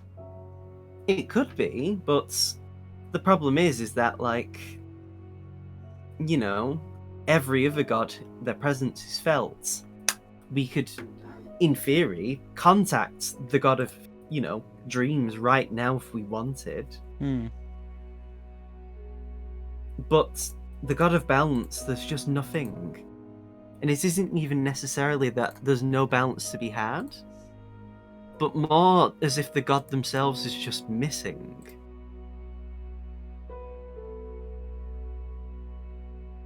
Like, imagine this. The god of sky, Gwael, my contemporary, if she was missing, you would still feel the wind. The sky would still be there. But it's more them being unable to be found.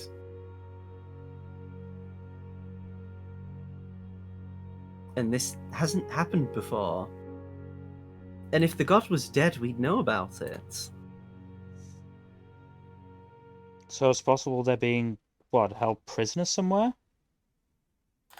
held prisoner would mean there'd be some vestiges of them being found. It's more as if the god is, like, dormant somewhere. They could be held hostage, but then that leaves the worrisome thing of what could Hold hold God hostage to yeah. arguably one of the most powerful gods ever.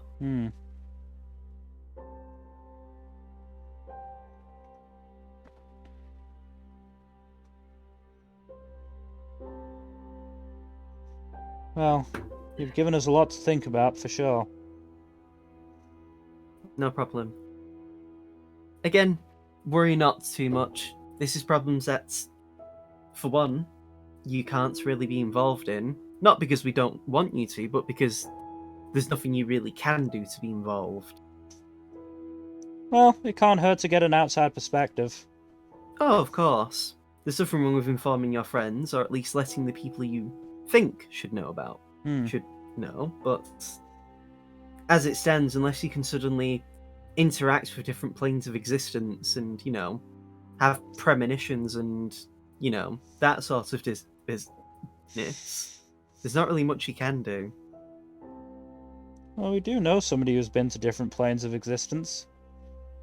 Yes, but even Akra himself isn't able to interact with us gods in much capacity. I mean, he might help you and give you some idea, but if he doesn't know, well, if we don't know, then it's very likely he doesn't know what's going on. But until then, until when whatever happens, just continue to enjoy your time and just, you know, make sure you get your name cleared.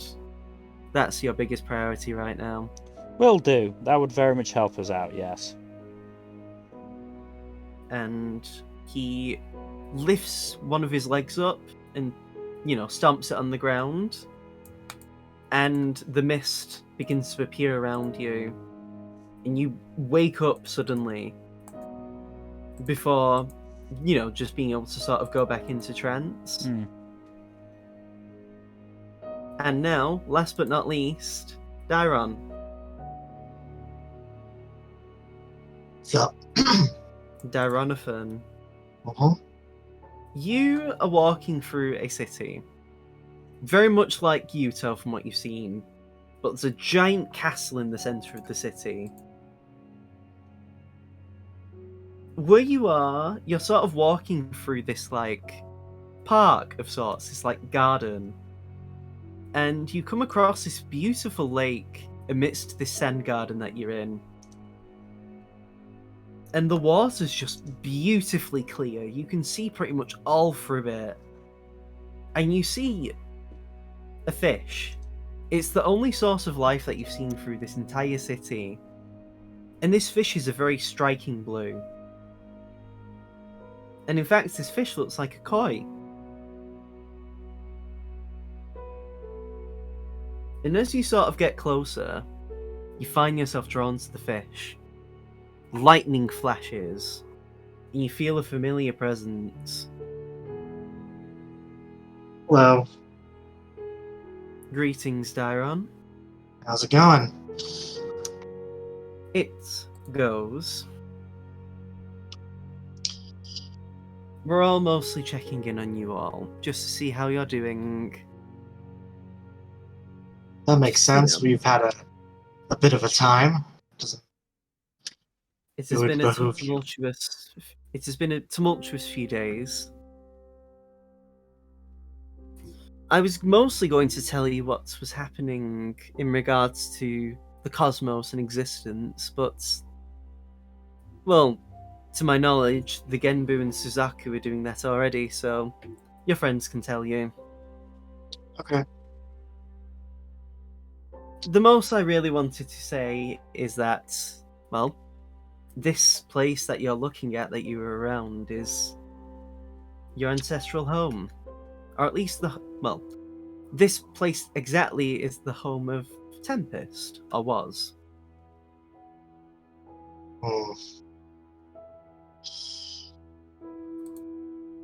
And if we go elsewhere, And the lightning flashes again, and you see this temple, this like building, this like settlement. I say settlement, this building, and it's like, how do I describe it? Like, you recognize this place, but you've seen it from a different perspective. And as you sort of look around, you eventually come across this room where, as you open the door, like this, the sliding sort of tatami doors and stuff, you see a young Akira Everett stood over an Air Genasi as she's bloodied on the floor, looking terrified of him. I remember And this. you remember because you saw this flashback. But this time it's in full colour, I guess you could say. And you notice, like, Akira is barely damaged. And his fists are cloaked in this silvery fire, like you've seen him use before. And you see several other people, like, spectating the fight. You see an elderly Furbolg.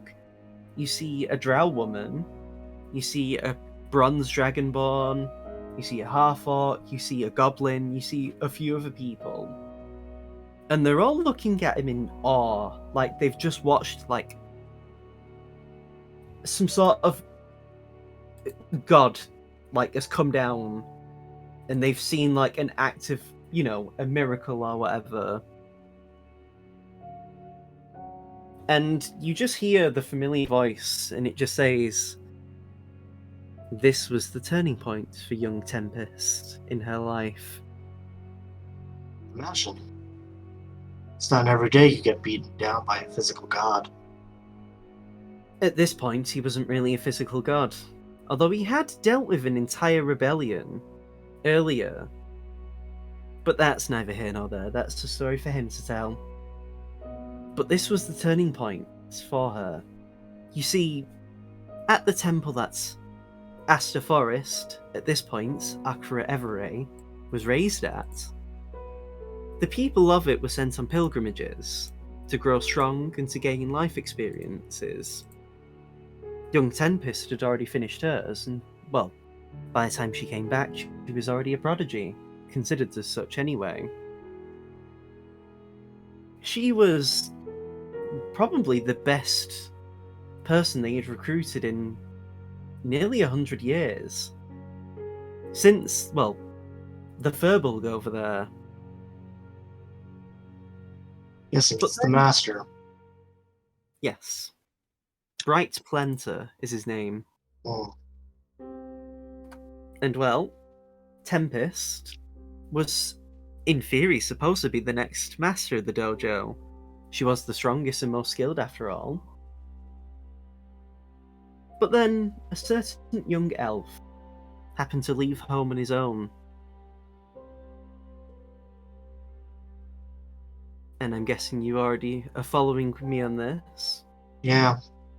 You see, at this point in time, not a single member of the dojo could use their powers like Akira does. You see, and the fight, almost like you're looking at it almost as if it's like rewinding in real time. And you see an earlier bit of the fight where, like, you see Tempest, like, actually using fire herself, but it looks like normal colours of fire. And then you see it, like, Akira using his silver fire, and it just crashes through anything she tries to do.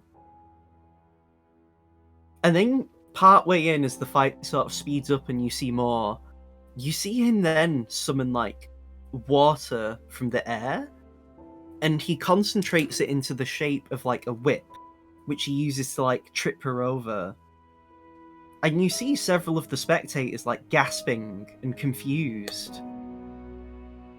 And you see the orc look to the master and she just says, how did... And you hear her say, how did Asta do that? He shouldn't be able to use those two at the same time. That's impossible. And you see the master, this Firbolg, have a really grave expression on his face. Like, how do I describe it? Is it like, could you describe it as like existential? It's as if like... It's like watching a 6-year-old cook a breakfast for themselves. Like, this person shouldn't be doing this, but they have.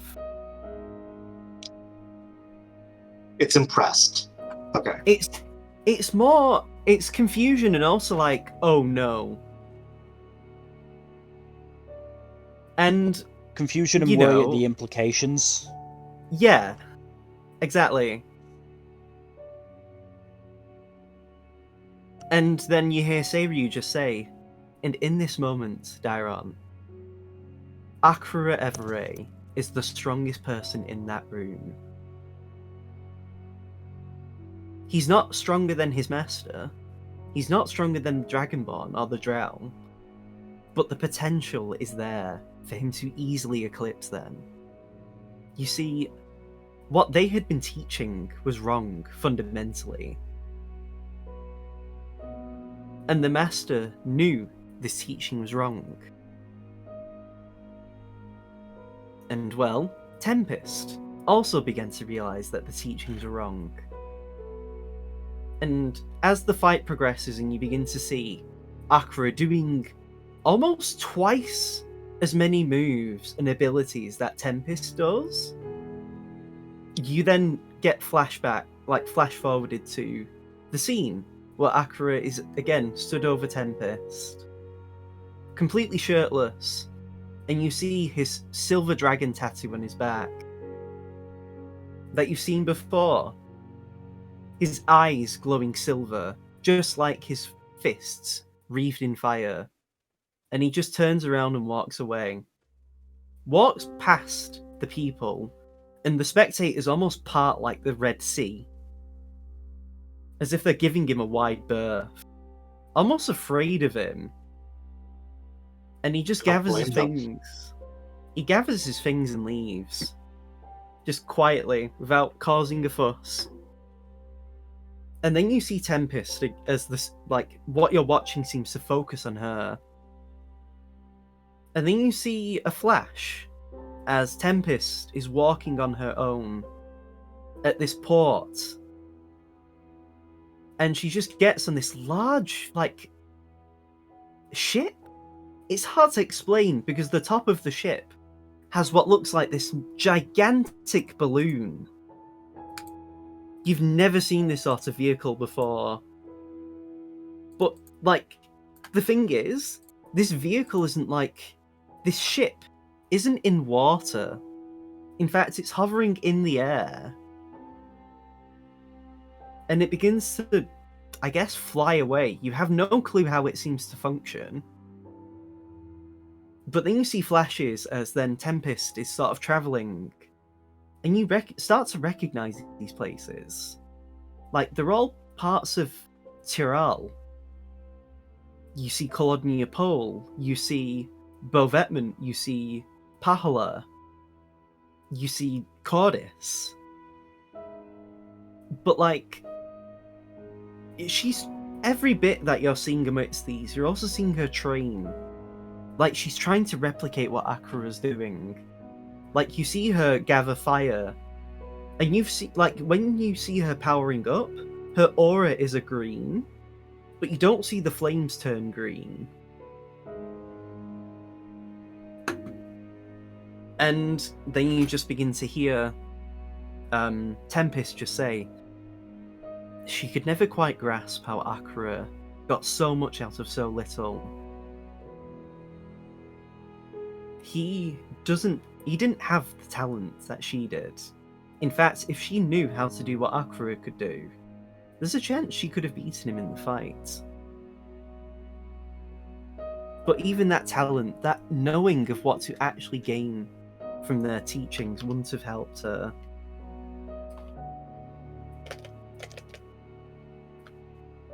It's a bit hard to explain because, well, I myself haven't learned the techniques that they have done, and I'm only able to show you what I can glean from your familial history. And as you sort of see more of Tempest's life, you begin to see. Give me an insight. Me? Yes, you. 27. You sense a begrudging acceptance from Tempest, Dairon. By the time she seems to hit this epiphany of her life, you've seen her age what almost feels like a decade of time. And then, after another flash of time, you see her a little bit older, as she sort of is holding hands with this lady, this woman. And they hold each other quite romantically before a child is running into the room. And she just seems more happier with herself. She found peace.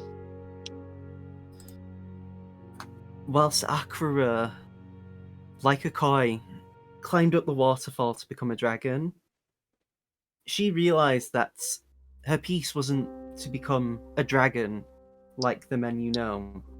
And it isn't even necessarily that, she found love and became a mother, but it was more that... She quelled the storm inside her. Indeed. And this is how your family line came to form in Velvetment.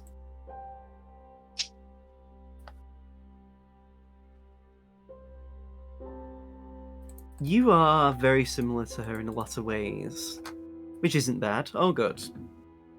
But this doesn't also mean that it changes anything about you. After all, you could go to where Tempest all travelled. You could even go to that temple if you wanted in Soramu, but you're still Dairon Gale at the end of the day. Or Rira Mystery, whatever you prefer.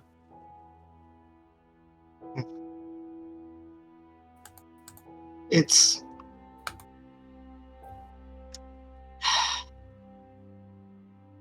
So, if I'm understanding right, you think I have to quell a storm. In a sense. It's... Your storm is different to hers, for one thing. For one, you don't have the same relationship that Akira and she did, like you do with yourself and Akira's descendants.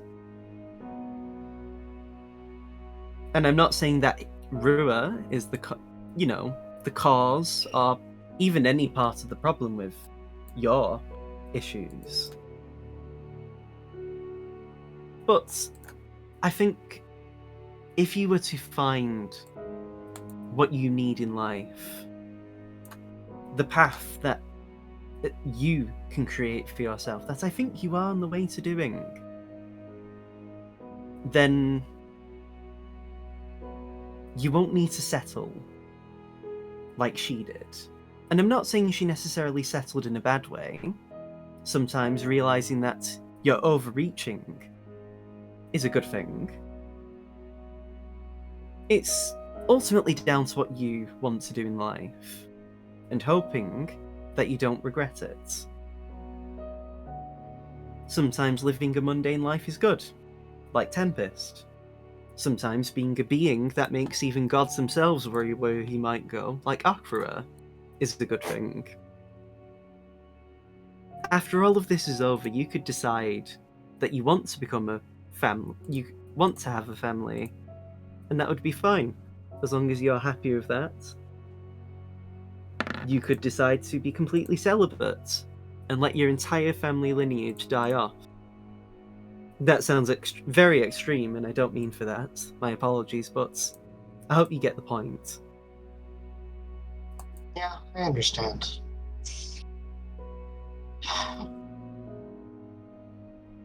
I have some You're young. thinking to do. You're the youngest of this group. And that's fine. I mean, hey, it seems like it's taken Felixus Ferrus, or Felix, a long time to sort of find his footing with where he wants to be. Or at least that's what I can glean. You'll have to ask him yourself if you really care. And I've lived a very harsh life too, comparatively to say Aldane. I mean, Aldane seems to be happy with himself, or at least, you know, there's. I don't want to assume how he feels. It isn't my place, and well, it's no one's place, but, you know. All I mean is I've lived on the streets for a while. You've had a rough life of it, and there's nothing wrong with that. But at least we're giving you the chance, and you have the chance, to decide what you want to do. And hey, as you see another flash of lightning, you see Akrura, a younger version actually, around the time that you saw when he was fighting Tempest. And you watch as like this beautiful grand city is in front of him as he looks off into the direction of it. It's gorgeous, this place, honestly. Like, it's a completely different aesthetic to the more Eastern, Japanesey, that sort of Eastern Asian vibe that you've seen so far. This one's a lot more grand, and like, there's a grace to it all as well. But you see Akrura, before he makes his step forward, looking at it with a disdain. And then you see sort of what Akrura's looking at specifically. And you see probably a squadron of like, I want to say at least 10 to 15 soldiers. All of them distinctly elven though. As you see him charging into the distance. And, then you see another flash, where he's closer to the city at this point. Instead of facing some soldiers head on, this time he's doing sneak tactics. Like, you actually see him jump from a bush, his hands wreathed in fire, as he covers the mouth of an elven soldier and pulls him into the bush. And you see the man's skin charring off before he's dragged in. And then you see Akrura coming out of the bush again, unscathed, unharmed, and walking on. And then you see more, like, this man almost, like, you've seen Akrura before, but this man's, like, on a rampage of sorts. And it's jarring. But in between these flashes of him, like, being almost a monster, you could say, because, like, he's not nice with how he's killing some of these people. Like, you watch him, like, rip an arm off a man and use it to beat another one to death.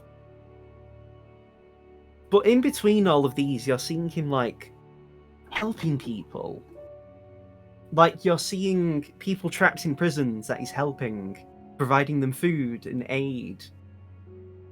And, like, it's just really weird, honestly. Like,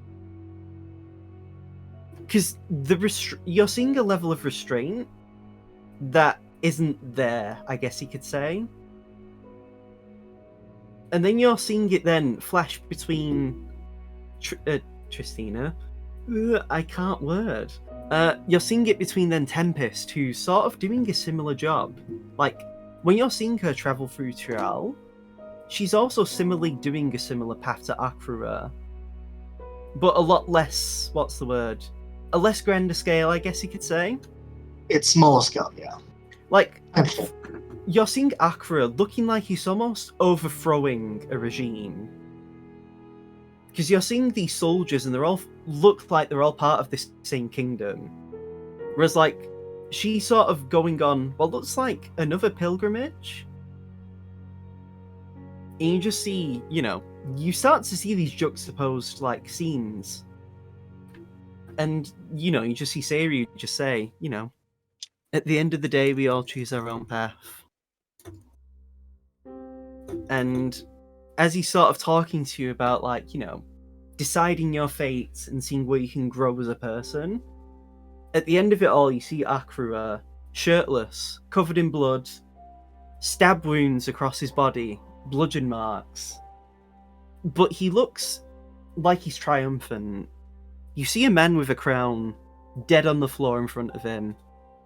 You see commoners, it looks like, cheering for him. And then you see Tristina. Why do I keep saying Tristina? It's I 'cause they all have no start idea. T. You see Tempest in Bovetman as, like, she beats up a man who's wearing uniform that you recognize. In fact, this man she's beating up looks like they're from the Collared Heart, or at least a proto version of them, because the emblem that this man has on his clothing looks a lot less detailed compared to what your group had when you were in it. And it's really hard to explain because it's just flashing images. Right. And there's very little context, but, like, in the end, you see one more flash of lightning, and you're back in front of the koi pond. And you just hear in your head, whatever you do, make sure you don't regret it. Whether you want to start a family or topple a regime. But at least know that unlike these two, you have friends. Don't be afraid to brave the storm with them.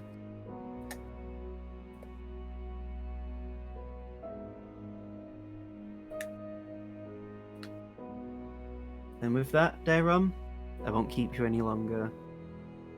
I think Dairon just, like, there's, like, a sense of frustration a little bit, and I think Dairon in that moment just, like, channels lightning through them in a way, like, So, like, yeah. just, like, as a flavor thing, like, it's just like almost like a yell, but it's like a discharge of lightning.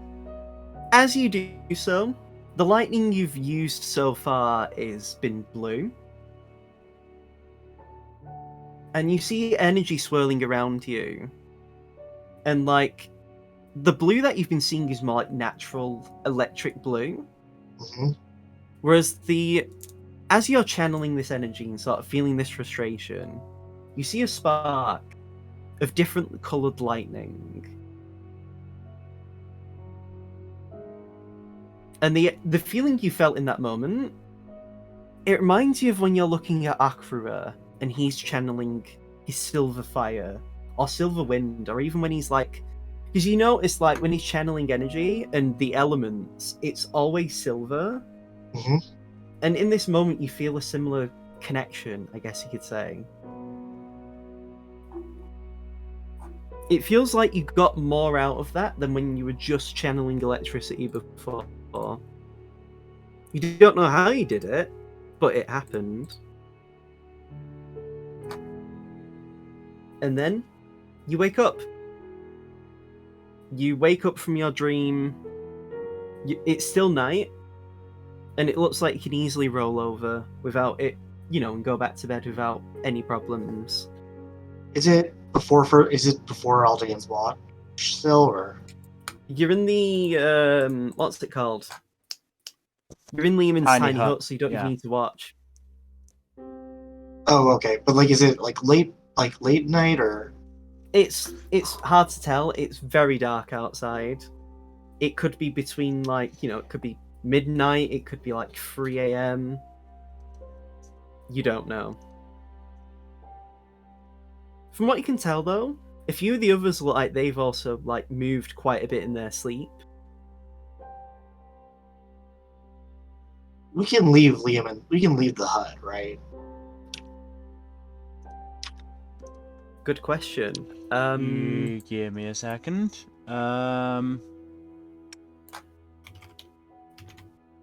Creatures and objects within the dome, when you cast a spell, can move through it freely. Yeah, so in theory you could, like, get out to, like, do a pee break or something, but I'm just gonna go for a quick walk. Okay. Very dark, but you do have dark vision, so. What I'm gonna say? I just want to Sorry, get a but- sense of I just want to I think Darren just wants to feel the wind a little bit. No problem. Are we gonna finish up soon? Because I do need to get ready for. I was gonna say, and with that, this will be the session. Okay. Well, hopefully everybody has enjoyed this session of D&D. Thank you everybody for watching. Yeah, I mean, it was very fun. It was interesting just doing a more talky session. That's also just a bit more relaxed. Mm-hmm. You're not having to deal with prisoners. It's just, Yeah. Having a nice nature walk. Except for Seamus. Except for Seamus, who stepped in shit twice. James is having a bad time. Just once. No, it was twice. It was just once. It was It twice. was actually twice. Oh, that's One right. was Once in the village. One's too. bear shit, and the other one is this. The second time was badger shit. Yeah. Oh, motherfucker. Anyway, in terms of Yes, future stuff, Tuesday we will be playing Persona 4 Golden. We're going to be entering the Hall of Forest, which is going to fucking kill me. Thursday. Better you than me. Yeah.